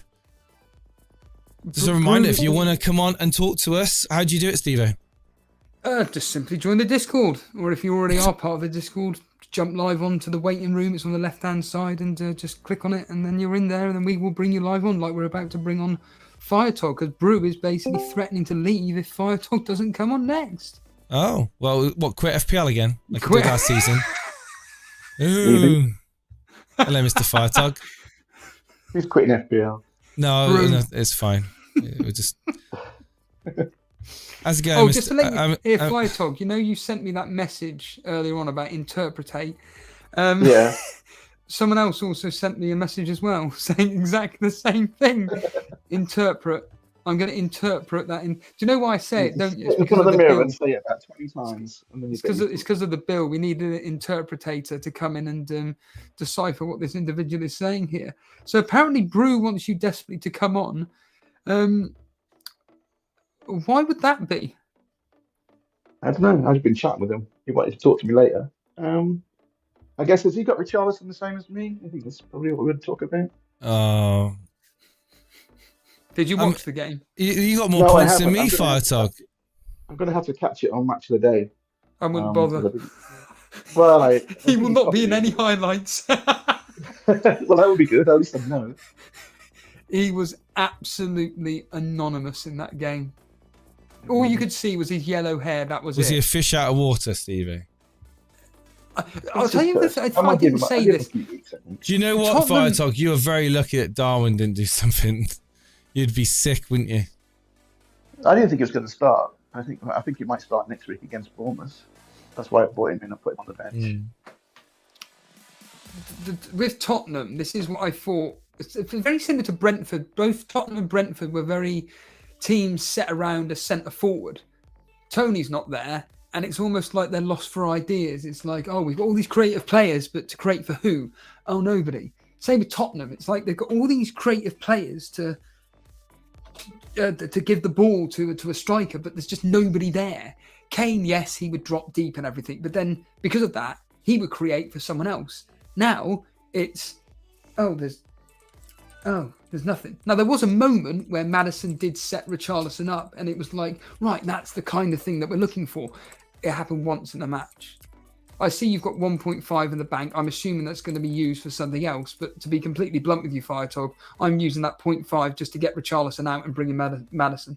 Yeah, well, it's not in the plan right now. I'm not going to take a hit. I'm rolling this week anyway. But the plan was to do Darwin to Jackson in game week 3, and then Garnacho to Barnes in game week 4. Has always been the plan. I'm a bit pissed off that Barnes went off yesterday and kind of like showed his hand. I really hope Garnacho does well for you tomorrow, man. I really do. Yeah, me too. I hope Rashford does as well. Yeah. Basically, for tomorrow and then the game week 3. What is it? Luton game week 3, and then he's going because I think he'll get benched after that because your striker will be fit, right, and Rashford will go onto the left wing, so he might even get benched before then, depending on that guy's fit. So he's a short-term punt. Let's hope it does. I hope it does something tomorrow night. Everybody else is doing fine, but nobody went off. But they were all like holding their own. How come you went with Rashford captain, just of interest? Because I was of the mind that last season Haaland wasn't that great away from home. Now obviously he got a brace on Friday. But, a very fortuitous brace. Yeah, I mean, generally he's been pretty quiet away from home and blows up. Well, he had like the fewest touches, didn't he, on Friday? I wouldn't be surprised. I think he had like the fewest touches in the Man City team, and got 2 shots, 2 goals. Yeah, obviously. But that was the reasoning. I thought Rashford at home against the Wolves that seems to be in disarray. I predicted 4-0 for the United game. Oh, did you? 3-0, 2-0 for the City game. So that's why I went for Rashford, because I thought there'd be more goals in the United game. So we'll know more this time tomorrow, won't we? I guess.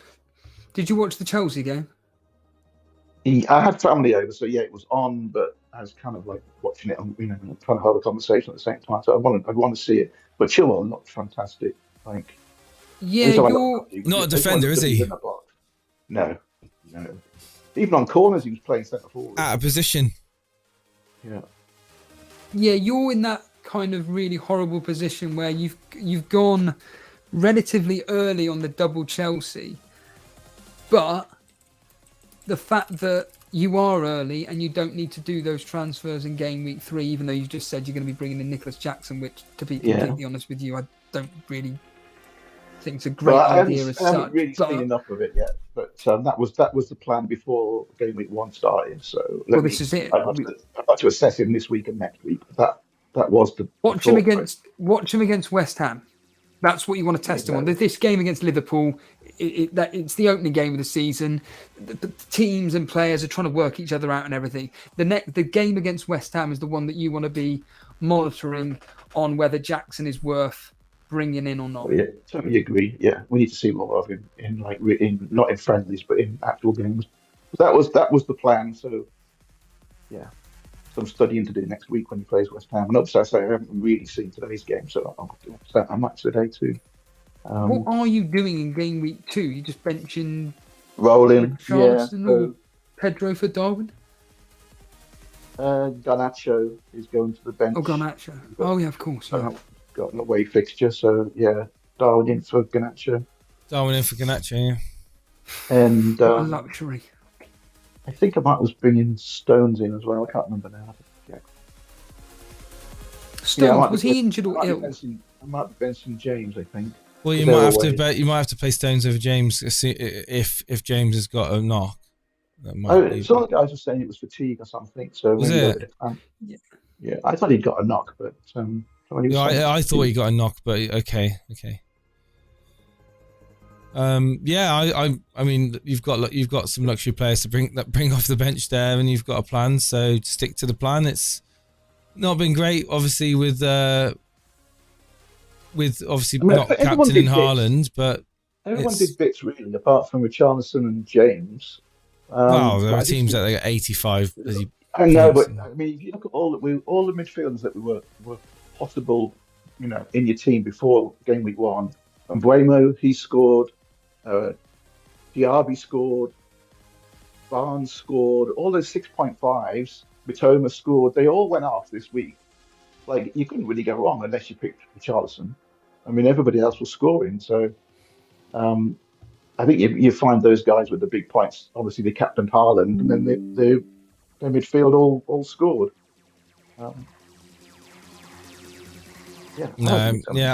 Literally all is not lost. Absolutely. Yeah, it's early days. And again, listen, Steve-O. Hey, what was that? We captain Rashford. It's not all over. Absolutely, he could get a hat trick, and we could all be celebrating. If he gets a hat trick, you need to come on. Down a bottle of vodka if that happens. We're all going to drink live on stream together, right? Yeah, sounds good. Right, on the note of a drink, I'm just going to quickly grab myself a cup of coffee, Steve-O.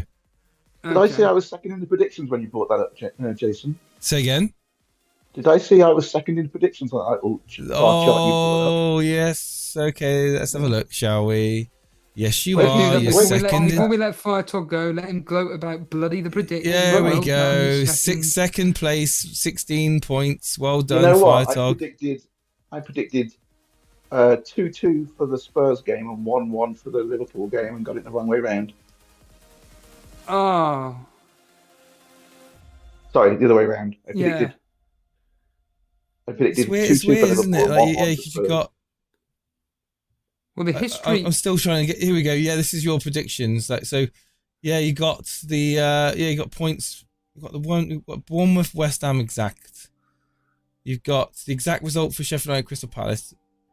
You've just got close results all the way, pretty much all the way down. Chelsea, Liverpool, you went 2-2. It was 1-1. Tottenham, Brentford, Brentford, Tottenham, you went 1-1. It was 2-2. So correct result, just a close prediction. No one went with 5-1 to Newcastle, and you got the win there for him. So yeah, it's all good. It's all good in the hood, man. Second, and Lino's the one that I always look at because he's like the talent. Oh yeah, so he's the middle of the pack, but you got to watch out for him. He'll be there or thereabouts at the top soon enough. Jason, how did you get to that screen? Where was that? This is on. I've got it saved as my it's the matches. If you go to Elite FPL, you got the leaderboard. Oh, matches. You got the round, and then you got there. Okay. In the matches, in the matches on the tab, and then you've got this cool little graphic here which you can click on to bring up compare picks. I need to know. I got to get used to this Super Boo thing, but it is quite intuitive. It's pretty good. And Steve-O, you're doing 8th at the moment, mate. You're not doing too bad on your predictions. See if you can stay in the top 10. As you've got some big hitters in there, just behind you. So got KDB 15, Party Boy. We've got Lino, like we said. Sultan Saeed's right next to you as well.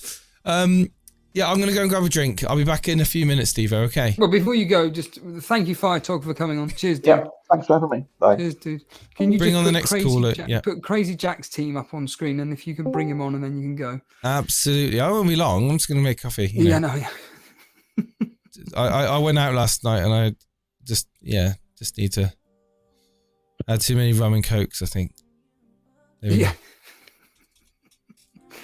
Just want to quickly say hello, Llama. Welcome, mate. Enjoyed your stream earlier on. Very, very enjoyable as ever. Get nice entertainment. Hello, Crazy Jack. Yeah, you're right. Yeah, good. You were on every single stream, it seemed like, last week. You've come through game week 1, 70 points. What do you want to talk about? I think Richarlison, I think he's been a bit hard done by. I mean, first half, awful. I mean, he was actually... I mean, Romero got the header just in front of him, so he may have scored it. I don't know. But, no, I reckon Richarlison did all right. I don't know why he's been slammed so much. I mean, I did have to do a last-minute switch from him to get Rashford, so I had Maddison annoyingly. I downgraded Maddison to Richarlison to get Fernandes to Rashford, so I don't know how that's going to work so far. But no, happy with Rashford. Oh, not Rashford, sorry. I'm hoping going forward Richarlison would build it, because he was building into the game, especially in the second half. So I think for the next few games, I reckon he actually do quite well in the Man United game at home. Have a point to prove. But yeah, Maddison, obviously if you can get Maddison looks really good. And then I got jammy with the Stone news I heard, because I switched him and I had Onana, so I went Edison and Stupian, which has worked out for me, unfortunately. But yeah, overall really happy with the team. And yeah. The Trent Alexander-Arnold pick, how easy was that to choose for your team? Oh, I wanted Liverpool, and besides Salah, he's going to be nailed, so I just got him. And he was quite unfortunate. If he got an assist today, everyone would be like, oh, trying to get him because he'd be nailed, and Liverpool will pop off. So, yeah, happy with Trent. It was unfortunate he didn't get an assist. Could have got an assist, and then it wouldn't look so bad then, going into the Bournemouth game. It's like next week, I predict a clean sheet, and he could come away with at least an assist, and he'll get a really good score because he's going to play. And he did look attacking. Robertson as well looked quite well. Defensively, he looked shocking, but attacking, he was a lot more up than I expected, especially in the second half. But yeah, Trent's just because he's going to play. Besides Salah, he's going to start, so that's why I got him, because I don't want to play Klopp roulette and figure out who's going to start in the front three. If I know, obviously I'll get them. But yeah, that's my thinking with Richarlison. And obviously, I don't know. I don't know what you saw that I didn't, but I just saw a lost boy out there, out of his depth. You are right. He did grow into the game. Maybe it will take a few games to kick on or anything, but all I saw from Richarlison now, are we? Yeah, from Richarlison. I thought we were talking about Trent then. Oh yeah, Richarlison. Yeah, sorry, carry on. Yeah, Richarlison. I just didn't see anything to think to myself, oh my God, what am I doing overlooking this guy? Maddison. Oh yeah. Emerson Royal. Yeah. Kulusevski. No, whatever. Son. I don't know what's happened to him, but he's quite literally gone. Don't even go anywhere near Son. And Tottenham in general, I don't know. They just, like I said, they just seem, without Kane, they just seem to be lost with no ideas. If we're playing Brentford at home, which isn't exactly the easiest of games. Speaking of that, the Flecken looked shocking in goals. Jesus Christ. I don't think he looked shocking. I thought he looked pretty all right, to be honest with you. Well, okay, the bullet header, he's not saving that, but the second one, Romero, he should be saving that. That was just, I don't know how he didn't see that. I think wasn't there some kind of point just slightly before that where the players kind of stopped because of an incident or something, if I'm right or wrong? Well, I think I think it was Maddison it looked like Maddison got fouled and they thought he was going to be called up for him, but the ref carried it on and he just took a shot. Yeah, I think maybe he potentially, as stupid, as ridiculous as an excuse this is, maybe he was distracted by that potentially. I don't know, but again, I think that for me, Flecken looked within reason pretty good. Even like the Tottenham goalkeeper, I thought within reason they did okay. Yeah, the Tottenham goalkeepers are great. But no, like even for the high balls, he wasn't going up for them all the time. He went up for them, he missed it completely. So yeah, Fleck, and it's like, oof, don't know about that. But no, with Richarlison, I think mainly he was grown into the game, and if they don't sign someone else, he could do well. But obviously, if you can get Maddison is the one you want. But yeah, no, Richarlison was quite happy because he enabled the rest of the team, and he was the one standout pick who's just a random. Is a very super differential. Obviously, I got Edison as well, but that was literally because I found out Stones was not playing. So I'm probably stuck with him now for a while. Great. Are you going into game week 2 with this team? Oh, yeah. And my plan is once Stone's back, he's coming straight back in. Like, if I could right now, I'd rather have Onana and Stones than Edison and Stupian, but I'll have to wait until Stones is back.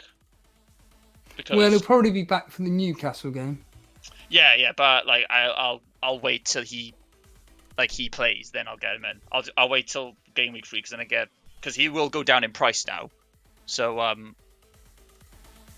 get him a bit cheaper, which would be nice. Yeah, because like the City defense just looked insane, and like on a side of Rodri, on his day, I don't think anybody's scoring because he just absolutely beast in front of that front four. He was playing Burnley.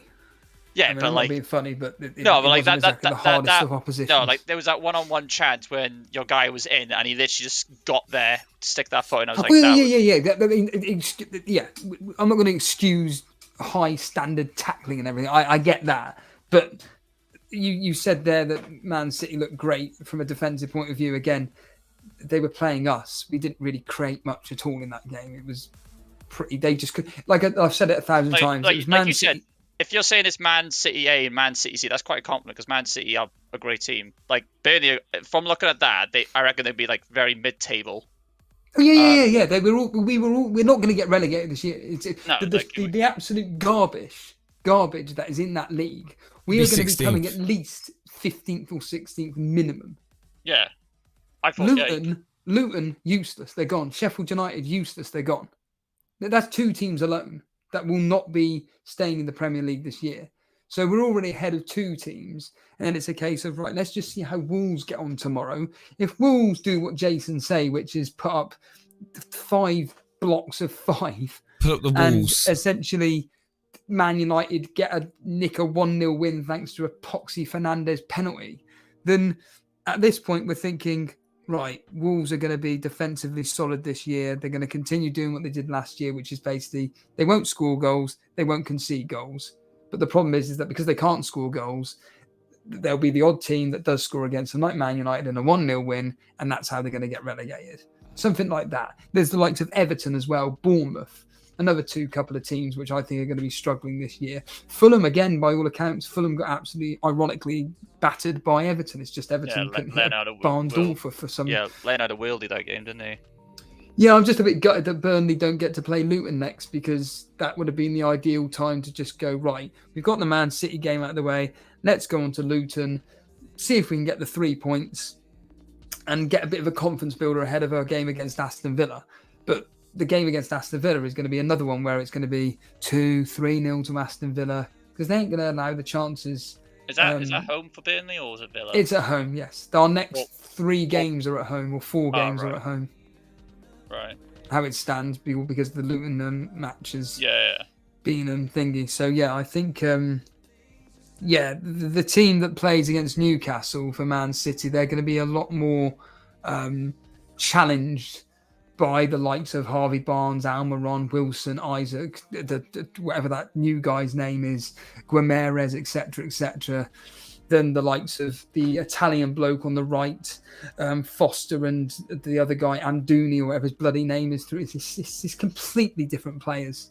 Oh, so yeah, I would outside. I'm saying outside of Newcastle, like other majority of games, like if I think outside the top 6, I reckon City are going to get so many clean sheets. This is why when we especially compared to last year. If Rodri plays like that every game, then I was just so impressed with Rodri, not as an FPL asset, but as like an actual player. Yeah. And of course, because of that, it helps the assets within FPL, like the likes of Akanji, Diaz, Walker, etc., to get those clean sheets.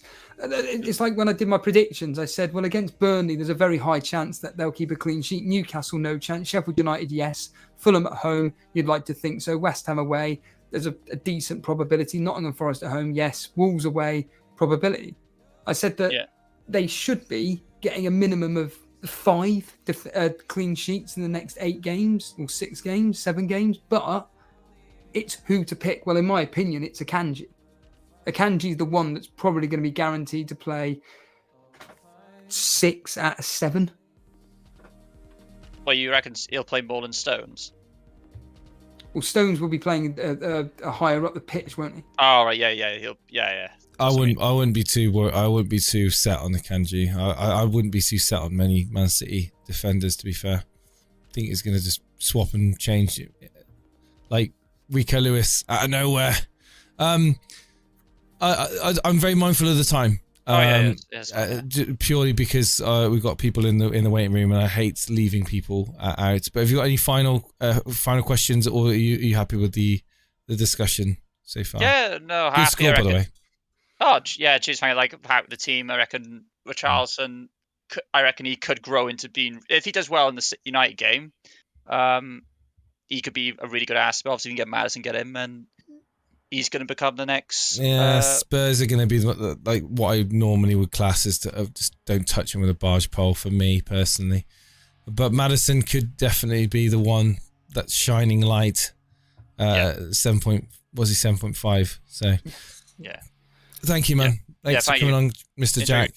I think Crude Beast sums up my thoughts on Richarlison. Richarlison wasn't great, but the service for him was really poor. Yeah, the 2 wingers were just passengers all game. They couldn't beat their men, or at least cross from deep. And yeah, I think that's about sums up that. Good evening, Ray. Good evening, Ray. Who are we bringing on next, Jace? Just want to quickly say, guys, we've got over 130 people tuning in. We've only got 59 likes on the stream. Please hit that like button. It really helps the show. It really helps support the channel and grows our audience. So just take a second now to just quickly swipe and hit that like button. Hit that like button. It helps us out, guys. We're not just saying it. It really does help us out. Who are we getting on next? Mario up next. Okie dokie. I think we tried to get Mario on before, didn't we? Mario is muted at the moment, so you may not be able to hear us. So, Mario, if you're listening to the stream, unmute yourself on Discord. Make sure you mute the stream or close the stream down so we don't hear anything coming through. He's one of the few people that did have Maddison, Jace. No. And he has got a Kanji in his team. So, going with that, pretty much guaranteed. Mario, are you there? Can you hear us? Hi, gents. Can you hear me? We can hear you, man. Loud and clear. Mario, how you doing, man? I'm good. How are you guys? 69 points. You got Bruno, Rashford, and Onana's yet to play. You must be quite happy with that.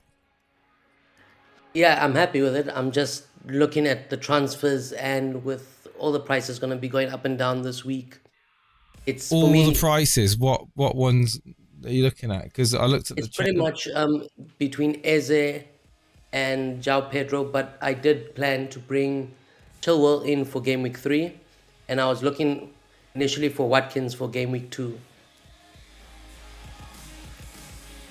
Watkins. Well, that's my plan. That is literally my plan, getting rid of Pedro for Watkins, but I'm just going to be looking at the prices because Pedro's going to be going up a minimum of 0.1 this week. I would love it if he went up by 0.2, but I just don't think there's going to be enough traffic. No, I know it won't. Watkins, though, there's a possibility, a very, very minute possibility he could go down in price. Very small possibility it could happen, but I'm not going to be doing my transfers until Friday. So, but that is the plan, to bring in Watkins for that game against Everton, because I think that Aston Villa could potentially turn around their bad game against Newcastle and come up against a team who, they will be putting up a brick wall and everything, but I think Aston Villa have got the quality to come through. You're one of those few fortunate people that had Maddison in their team. Yes, and he paid off. But unfortunately, Eze didn't. He did take, I think, 7 or 8 shots, though nothing came through. Oh, he'll be doing something against Arsenal. You watch. You're backing it? Oh, yeah. Oh, definitely. Yes, yeah. Because I was also looking to take him out and put like Mbeumo in because he has a better run of fixtures. If you wanted Mbeumo, you would have got him in, and you would have had him in from the off point. I would just honestly, the fact that we've come out of the Crystal Palace game knowing that Eze created 700,000 chances. All right, he didn't get anything, but it will build up. He's up against Arsenal. They've got a decent record, or at least they can score against Arsenal. It's going to be at Crystal Palace. I think Eze comes away with a minimum of 1 attacker returning that, whereas Mbeumo, did you watch the game? Yeah. Were you that impressed by Mbeumo? Because I wasn't particularly blown away by him to think, oh, I'm glad I've not got it. I'm a bit gutted I haven't got him in. No, but his run of fixtures makes sense. Like he would deliver maybe in every second game some sort of attacking returns. Well, again, yes, that is very true. But when you're playing a team in which allowed so many opportunities to be attacked, and Mbeumo, yeah, he can run fast. He had a couple of opportunities, but as we know from Mbeumo, he doesn't seem to like the back of the net per se. He got a penalty, which is good. His next run of fixtures, Fulham away, should be within reason quite profitable. Crystal Palace at home, not great, but still not. Again, you're basing on percentages here. You are right. The next 3 fixtures, he could return in every single one. But today's game didn't show me that he is comfortable in front of goal. Again, that's just my opinion based on one game against Tottenham. But certainly I would not be getting rid of, in this specific case, Eze for Mbeumo. Yes, okay. Crystal Palace have got Arsenal up next, which, okay, people will argue it's a difficult game, which, yes, it is a difficult game. Brentford away. I think that Brentford can be got at. Wolves at home. We don't know what they're going to be like until pretty much tomorrow. Aston Villa away. Well, if they play anything like they did yesterday, then Crystal Palace could have a bit of fun there, and then Fulham at home. So I think, to be completely honest with you, I think both of the players are about as equal as one another. I'm not going to lie. I'm not going to be biased. I think that Mbeumo probably is slightly better option than Eze. But if you've already got Eze, I would just stick with Eze. If you've already got him, there's no point in wasting a transfer to just to bring in Mbeumo. I've just introduced a caller timer, Steve, on stream. So we're going to have a timer on every caller. We're going to have 5 minutes maximum for callers from now on. When we have a lot of people in the waiting room, just so we can get everyone on. But yeah, a very good team. Strong plan for the future. I don't think you can be much happier, really. I mean, we'll be expecting and hoping for a good result tomorrow night for the 3 Man United players. Yeah, I look forward to hearing from you next week. Cool. One other thing. If Paqueta joins Man City, would he be a good asset?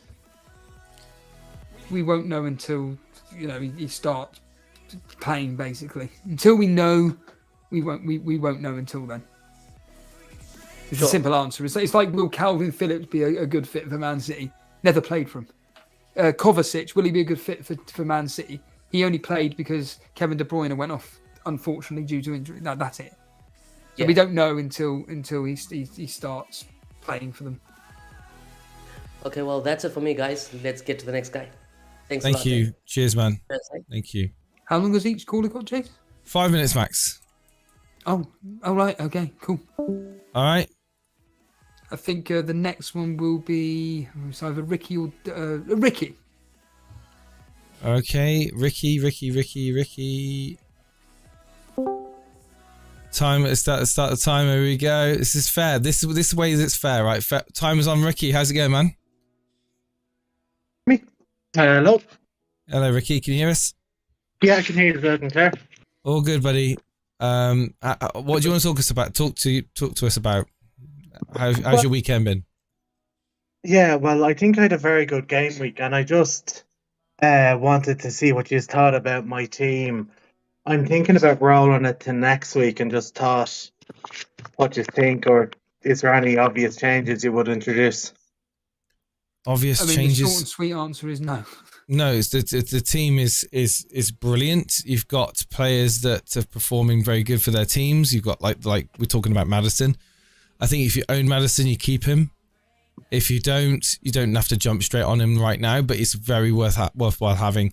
Atoma, he's very dangerous in that Brighton outfit. The fixtures are good. There's literally nothing in this team that I look at and go, you really desperately need. You've got no Liverpool. That's the only thing I would say about this team. You've got no Liverpool. But do you need it with the players you've got? I mean, you've got Watkins set up for his fixtures. You've got Jackson, he looks lively today.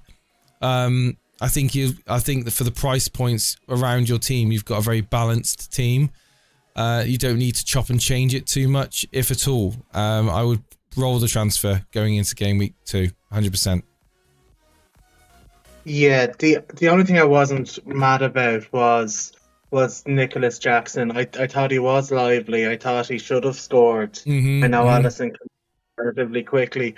But also the yellow card for dissent, that was one of the big reasons I didn't get Bruno. But as a United fan, I've sort of seen him. He does like to have a chat with the referee a bit too much, even when he wasn't the captain. Yeah, he's gonna get a yellow card, 100%. Yeah, so I was just wondering, would you'd keep, because I think Steve was saying that that Brighton striker Pedro is going to go up, and I'm just wondering, if you had Jackson, you'd keep him rather than going to Pedro for the Brighton fixtures? I think that's an unnecessary transfer, personally. I think the fact that Jackson is the entry into the attack from Chelsea. Now, I think if Chelsea score, it's going to be involving him, to be honest, by looking just from watching them today. A big notable mention to Max Roberts, 12 months grassroots member. Thank you so much for that, renewing your subscription, buddy. Year of Elite FPL, he says. Enjoy the badge, man. But Max, yeah, we'll hopefully get you on and speak to you soon. Literally, don't overthink things is the answer to this. Don't overthink things. Okay. You can't have them all. You can't have them all. But you've got a very good 11 right there. Okay. Well, look, that's absolutely brilliant. I appreciate you'd have to get another few callers on, so I'll leave it at that, and thank you very much. Cheers, Ricky. Thank you, man. I appreciate it. Thank you. Bye-bye. Just realised he's got his name there now, whereas before it was just R. It'll be WWM. WWM. Magic. Hello. Yeah, so I got a bit caught up because of Stones. Didn't know that he was injured or something, so I missed out on points.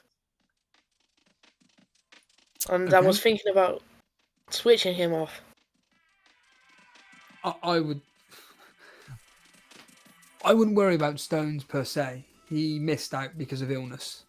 Maybe a tiny little niggle, but either way, he just didn't play because Pep Guardiola didn't want to risk him. He'll be playing against Newcastle. Unless something happens to him in the Super Cup, but he'll be playing against Newcastle. That is without unquestionable doubt. You've got Colwill on the bench. He'll be coming off to give you 2 points at least. But this team here, I must say, Jace, barring Stones, who was unfortunate not to play, how many points have you got? 50. 50, even though you've got Diaby, Maddison. I find that really bizarre. So you got 52 because you got the Colwill coming off with 2 points there. What made you go with Wilson in the end? Yeah, I just thought he might be good. So Newcastle they are looking good. So I think that getting ahead on it with Wilson isn't necessarily a bad thing. It's a differential, and we all talk about having differentials in our team. Newcastle are a top team, top FPL team. It's just the fixtures that have put people off at the moment. Why did you captain Rashford? Well, I thought he's just going to score more. Going to play better against Wolves. then I hope so. rather Haaland's. What are you predicting for that game? I think Man United's going to win 4-1. 4-1. You predict Wolves to score? I think Rashford's going to score at least 2. That'd be nice, wouldn't it, Steve-O? Honestly, it'd be incredible if Rashford returns 2 goals. Mm-hmm. It would be incredible. You've got the same players as me, Rashford, Fernandes and Nana. I really do hope that us Man United supporters, so to speak, or the ones that have put faith into Man United, come out laughing. I really do hope, from a Man United perspective, they go out there, stick a middle finger up to everybody and go, you know what? Brighton have just beaten Luton 4-1. Newcastle have just beaten Aston Villa 5-1. Let's put a marker down here. Let's go top of the league and win 6-0. Let's get to the top of the league. And awesome. Say that again. That would be awesome. It would. And you're very unfortunate with the Ben White only getting the 1 point. You know, the conceding against Nottingham Forest just isn't good enough, really. But overall, you're happy going into game week 2, barring obviously the Stone stuff. But don't worry about that; he'll be playing. Yeah, happy. Just was thinking about getting rid of Stones and putting Chilwell in because Chilwell played awesome today. I mean, it's a luxury move. It's a luxury move, but it's also the fact that Chilwell's going to go up in price at some point this week. Mm-hmm. Stones is going to go down. Is Stones going to go down? Yeah, he's like, well... He's probably going to go down. Mm. That's the problem. Yeah, you could do that, to be fair. If you're going to do any moves, I suppose you could just do that move. That's not a bad move, to be fair. Yeah, One-man City is all you need. Haaland. Yeah. Oh, 50 seconds left. Yeah, all good. That's it for me. Awesome, man. Thank you for coming on. Thanks very much. Bye. See you later. Bye. I think we've got to get Edgeworth on. He seems to be he seems to be stirring a few things up in the chat.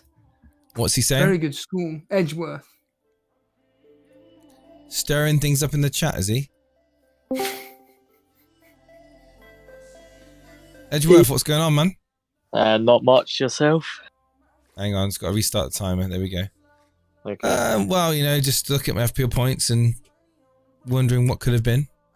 Yeah. Other than that, I'm good. Yeah, I'd say good week. Diaby came through, got the goal over Watkins. So that was good as well. Hang on a second. Hang on. Ricky Kiley has super chatted €2. If United scores 6, I will super chat 20 quid.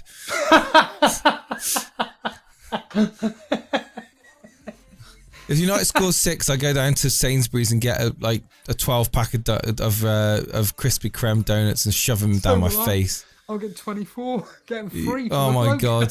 Get free from your mate. Thank you, Ricky. It's much appreciated. Sorry, Edgeworth. I mean, this is a good week for you. 75 points. Rashford still to play. Probably a little bit annoyed at Pickford, but other than that, you can't really complain. You've had a blinder of a week, really, haven't you? Yeah, Eze, man, he should have had 2-3 assists, even a goal. I don't know how they didn't score more. But one thing I don't understand. Don't be too greedy now. We've got returns everywhere else. Yeah. But one thing I don't understand, like with that people knee-jerking him out. He's gonna score against Arsenal. It's gonna happen. That's why next week I got Gabriel benched and Eze starting over him. Yep. So, yeah. Yeah, you got rid of Sterling. I remember you had Sterling in your draft going towards game week 1. What made you just decide to go against it in the end? I needed money to go up to Chilwell, so I went Sterling down to Diaby and down to Pickford, and then I think Botman up to Chilwell. So And I also got money. I got 0.5 in the bank as well. Well, depending on what Onana does tomorrow, it looks like those moves paid off. So, yeah. Really, have you got any dilemmas with your team that you want to address? I don't look at that team and think that you've got anything wrong with it. I think I'll say I think my first transfer will be game week 4. It, surely. Yeah. I think game week 4 will be my first transfer, and it will be game week. What? You're not going to do anything game week 3? You can't think of that. You can't think of that. Anything can happen, right? Yeah. Obviously, anything can happen, but I just look at this team, and I just don't think there's any transfers I need to force. So, I think I think I'm gonna stick on João Pedro throughout the whole thing. I know many people are gonna go up to like a Watkins or someone, but I think I might stick on João Pedro and just put him through their hard fixtures, as long as he keeps playing. Yeah, I really don't think there's anything else to add to this. I mean, the team's very good. This is Sunday surgery. There's certainly no surgery needed in this team. You can roll the transfer, go into game week 3 with that luxury and privilege, and just relax and watch the points roll in. I mean, the fact that you've got Rashford yet to play. I mean, the chat's saying you're banking 80 plus points. Yeah, absolutely brilliant week. You're going to be top half, if not top 5, 10 in your mini leagues. You're loving life. So well done to you, man. Well done. All right, see ya. Cheers, dudes. Who's Danish Doughboy next? That's their name. It's been a while. I haven't spoke. Yeah. It's been about what 6 years. 8. It's not been 6 years. It's been like 8 to 12 months since we last spoke to Dick. It's been about what 8. Danish Doughboy. Is it like? Did you come on last season, pre-season, and then we never heard from you ever again? That's exactly correct, Jason. I joined the Hangouts around March or April, but I made a move from California to Amsterdam, so I'm now in the same time zone as you guys. Might have a little more time for you guys. California to Amsterdam. That's a change of scenery, a change of culture. Yeah. A change of weather. Right. So I'm guessing it's a lot down the bars. The beers are good. Beers are all right. They got more calories here, but apparently they have more taste. So what you give up for one, you gain in the other. Very good. So how long have you been there? 1 year now. It's all right. Wow. So settled in. You speaking much Dutch? Absolutely not. They're very good with their English here, and I quite like it that way. So, looking at your team, Steve-O, I'll let you talk to him about his team. What do we got in my team? Well, you've uploaded game week 2, so what do you want to know about game week? What do you want to ask, basically? No, sorry. I have 71 at the moment, and I played a Kanji, and I benched Chilwell. So, but break even, really, isn't it? Near enough. Yeah, I think it's all right. So why have you posted game week 2's team then? You got some questions? I made a mistake. I just posted it. But you posted it, have you? Yeah, but overall, I have 71 points. I got Rashford and Bruno to play, and the thoughts of the team is that Chilwell looked like a left winger, so I think he's going to be brought in by basically everyone. He's gold. I think Maddison looks like gold as well. By game week 3, I mean that stretch of gold in a team of wood. Bournemouth. Yeah, he's got to come in. And I think Martinelli looked isolated because although Arsenal's we're all predicting them to be in the top 3. I think on that left side, the absence of Gabriel Jesus really makes him isolated because the two of them linked up superbly well. I don't think Eddie Nketiah really knows what he's doing in there. I mean, yeah, he scores some odd goals, but he's a little odd with link up. Got a bit fortunate with that goal, didn't he? He got very fortunate. The deflection kind of sent it past the goalkeeper. Yep. One, the deflection, and two, I mean, it went through the. You know when you get nutmeg sometimes, and you only have the like assist. 2 I don't care inches? what anyone says. The Martinelli assist wasn't intentional. He tried to do a double drag back past the player. No, he never intended to pass it to Nketiah. No way. Absolutely not. I mean, I think we're flattering him quite a lot. Massively. Yeah. So I want to get rid of Martinelli as well. I think Martinelli to Madison will be a popular transfer. And to be honest, I stuck around quite late on the deadline streams of the YouTube community so that I could get rid of Stones. I could bring in a Kanji. I heard Foden was starting, so I brought him in. But I'm actually quite happy that I have Foden. I think he looked sharp. And now with the injury to De Bruyne, I'm sorry, Jason, I know you had him. But I think that improves the starting ability of Foden.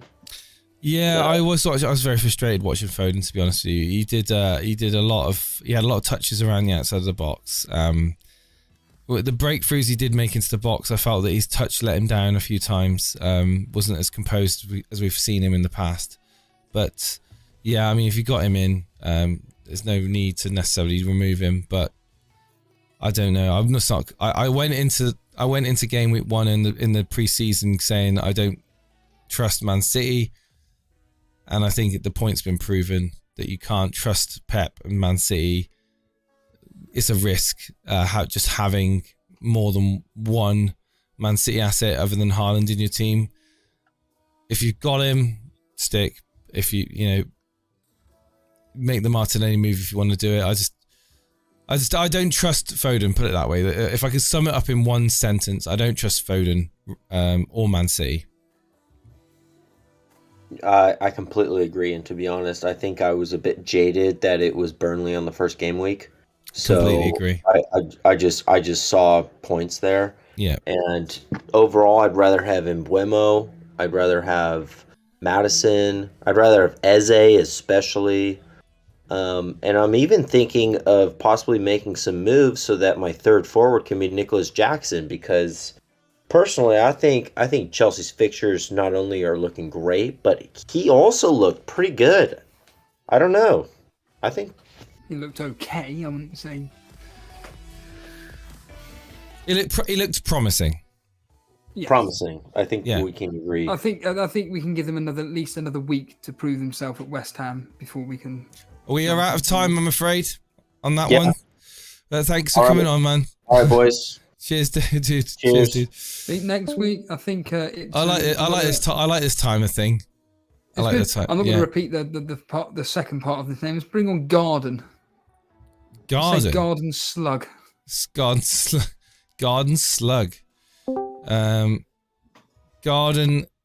You're right. Are you on air, Mr. Garden Slug? Can you hear us?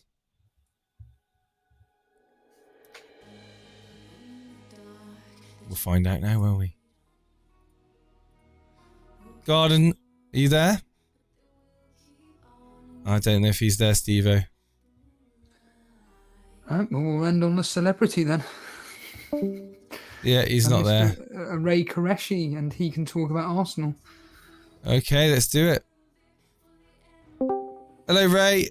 You're next up, buddy. Hello. Hello. Good evening, guys. How are you? Yeah, not too bad, mate. Not too bad. Not doing as good as you. Sorry, but Steve? How was the fest? It was good. So it was meets and then fest, and I remember going outside because the signal was just so bad pretty much the whole evening there. And someone said, "Oh, Andy said Gabriel might be out," and I said, "Oh, okay." And it was like 6:28, and I felt like a big shot just kind of waltzing out towards there with signal, and I must have seen about 15 FPL managers there, and all pretty smug. And I got there at 6:29. I was like, "Oh, I'll make that Gabriel to Saliba change." It didn't go through, and pretty much because the site was getting bombarded, wasn't it? It was struggling. Yeah, it was brilliant. Like Nima, Praz, other individuals were there, and they were just like, Ray, didn't you make the move? Didn't you make the move? And just the smugness on their face, I want to slap them. In all seriousness, going through the fact that everybody in that fantasy football fest is a fantasy football manager, how many people genuinely are like consuming content, or are you just so involved in the entertainment that's going on that day that you just don't really concentrate on the content? Well, how does that work? Because you just said that you heard about Andy giving out the news. I mean, what is the deal there? Because obviously Black Box were streaming as well, weren't they? So? Yeah, it was. So I personally, when I go there, I just want to meet with other like-minded people, and I had, kind of 6 or 7 I really, really wanted to Time meet, up, sorry, mate. Physically. No, carry on. So, and I didn't know anything. And I was just, we were just chatting about football and life and stuff like that. Not a lot around FPL, me personally. It was more about conversing with people, finding out about them, kind of understanding if they're the kind of individuals that they seem to be on Spaces. Because, Steve, you'll see I'm on a lot of Spaces normally. So, and only because I went out, because I just wanted some air, that people were saying, "Oh, Ray, did you hear about this news?" But to be honest with you, even when I couldn't get Saliba in, I was very, very relaxed because, of course, I take the game very seriously, but it's more of on my terms, if that makes sense. Like, I use content as maybe a reference point to my thoughts rather than, oh, he did this, or I'm going to do this. And I think that's why I'm a fan of what you guys do, because it's genuine in your thoughts. You and Planet FPL and FPL Juice, okay, I'm a pundit. You're the only 3 that I subscribe to in the FPL community because it's real, just real people. I feel like I know you guys without. I love what FPL Juice are doing, man. Keep up. I love what they're doing. It's a breath of fresh air. And like I think me and Steve are kind of like that's what we want to eventually get to, being in the studio together. Like that would be a dream for us to be able to have that environment. But yeah, FPL Juice is just unique. It's just easy to listen to, and it's funny, and that's what, when it comes to content creation, that's how I see and consume FPL content.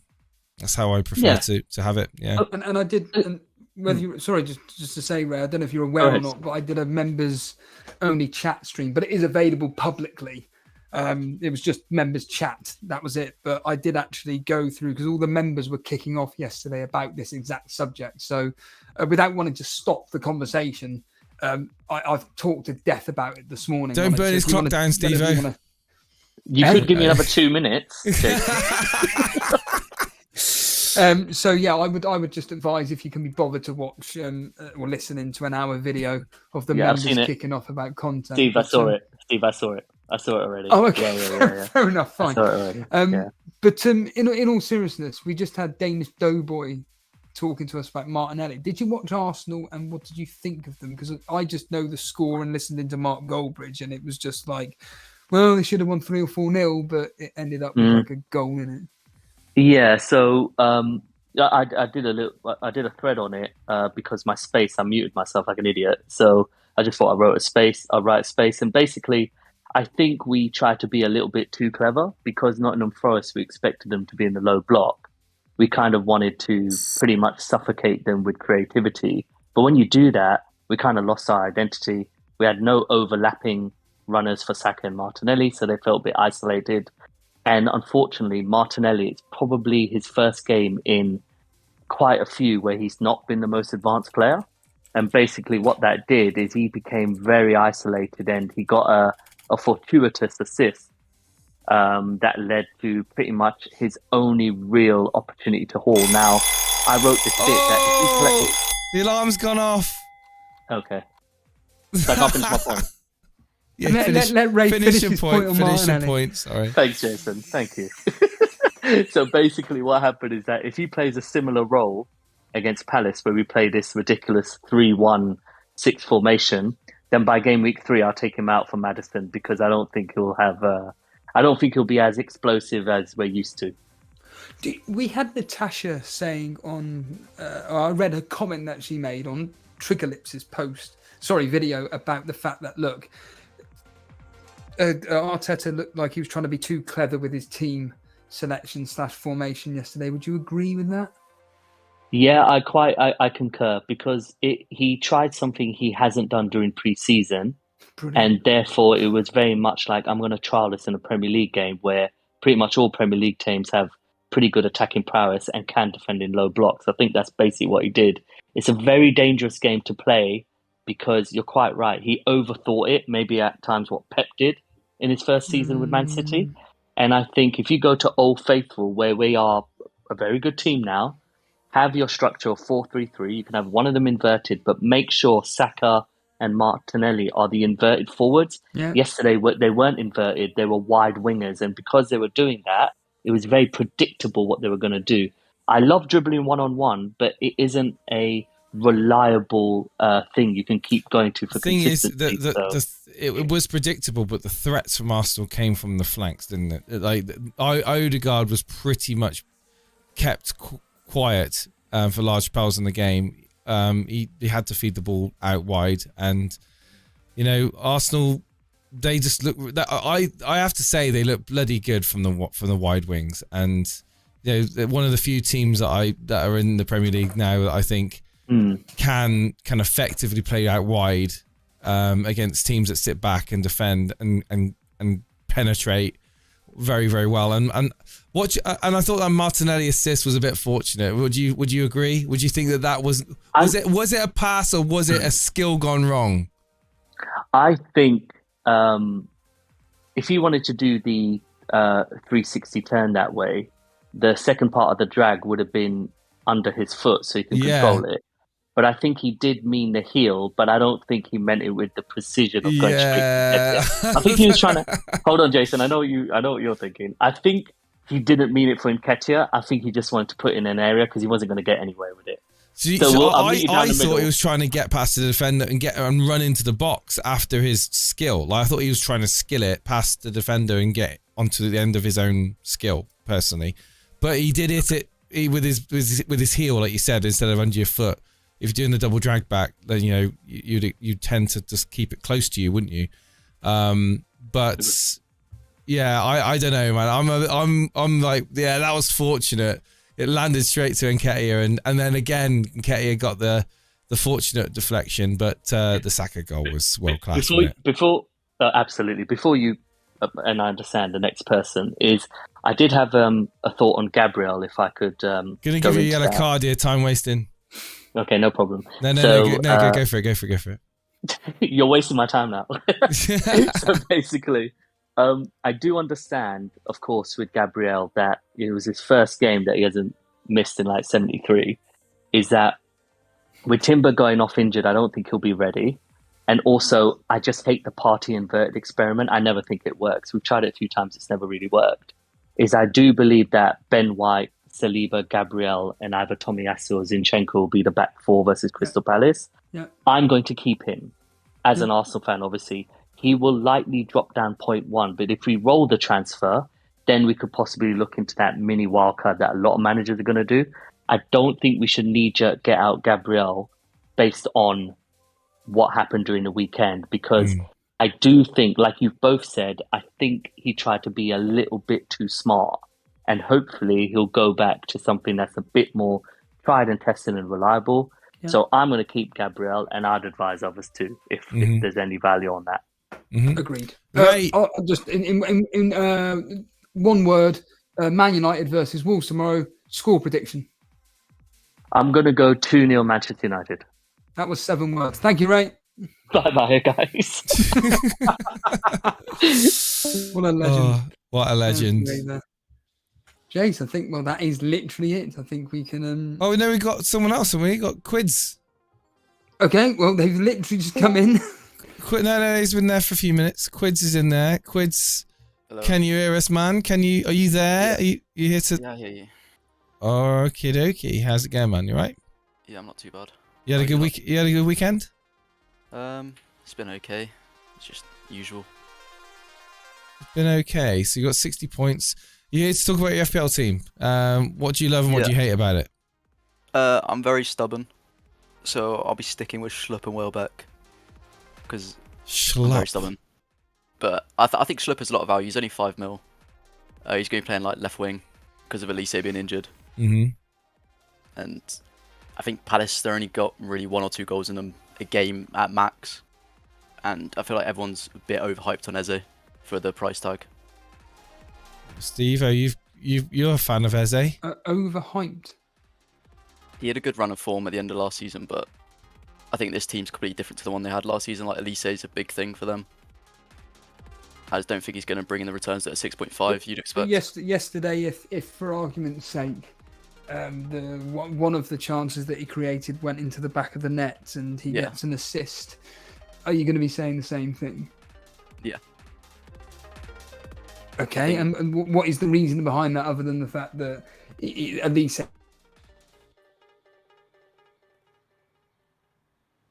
So, can you hear me still?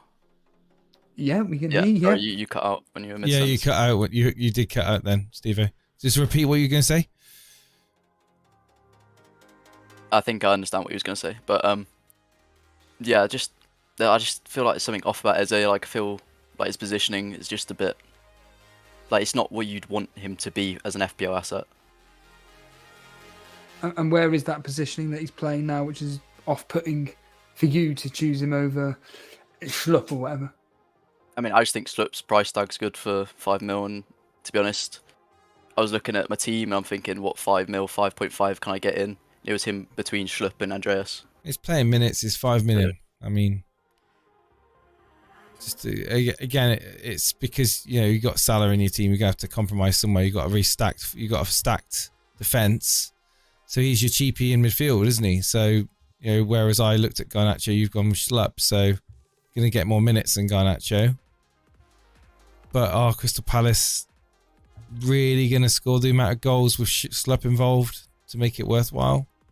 Yeah, I mean, he had a good chance the weekend, but unfortunately didn't score. Have you got a plan B in mind? So I'm going to stick with it for this weekend or next weekend, and then probably take Watkins and Schlupp out, and then bring Diaby in, and then upgrade my 4.5 midfielder, who's Anderson, on the bench, to probably like an Mbumo or Maddison if I can afford that. I haven't really looked into it too much. I go by week by week. Yeah. Okay. But I think Welbeck's going to be leading the line for Brighton for at least the next few weeks. I think Ferguson for me is a stronger striking pick. Obviously, people are going with Pedro. I think Welbeck's presence in that Brighton team just keeps it ticking. And I think he's basically why they're able to attack so well. You weren't tempted of Pedro for isn't he like 0.5 less? Yeah. And on penalties, were you just thinking that people are just jumping on a bandwagon that you just don't agree that the? I'm just not. I wasn't sold on him to go for game week 1. How do you feel now? I mean, he scored a penalty. It doesn't make my decision any different. By all accounts, he did play Welbeck well. hit the post. Got unfortunate there, but it's only one game. Yeah, week. I mean, again, we're talking about differentials. You got a couple in that team that's that's. Yeah, I like to play that others don't have, and you've still got the solids, foundation, elsewhere that everyone else has got. So having 2 differentials in your team, not a bad thing. So yeah, 60 points with Rashford Shaw to go. Decent game week, and we move on. You're just going to roll a transfer, yeah? Yeah, so I'm going to take Schlupp out for the Arsenal game and bring Pau Torres in. Pau Torres on your bench, right? Yeah. Awesome.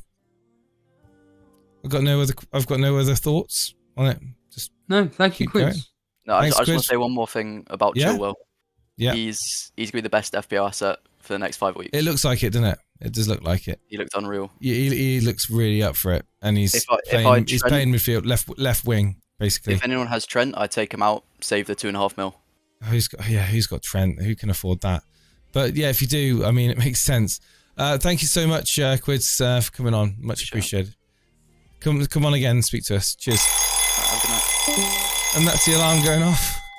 There we go. Just a quick one. So on whoscored.com regarding Eze and Pedro, they were rated quite highly ahead of various other players within the team, considering the other players did slightly better regarding goals/assists, etc., etc. So don't get me wrong, I'm not doubting what this individual was just saying just then. I respect his opinion, but I just think that Eze is the main man at Crystal Palace, and I think that Roy Hodgson is going to be building the team around him.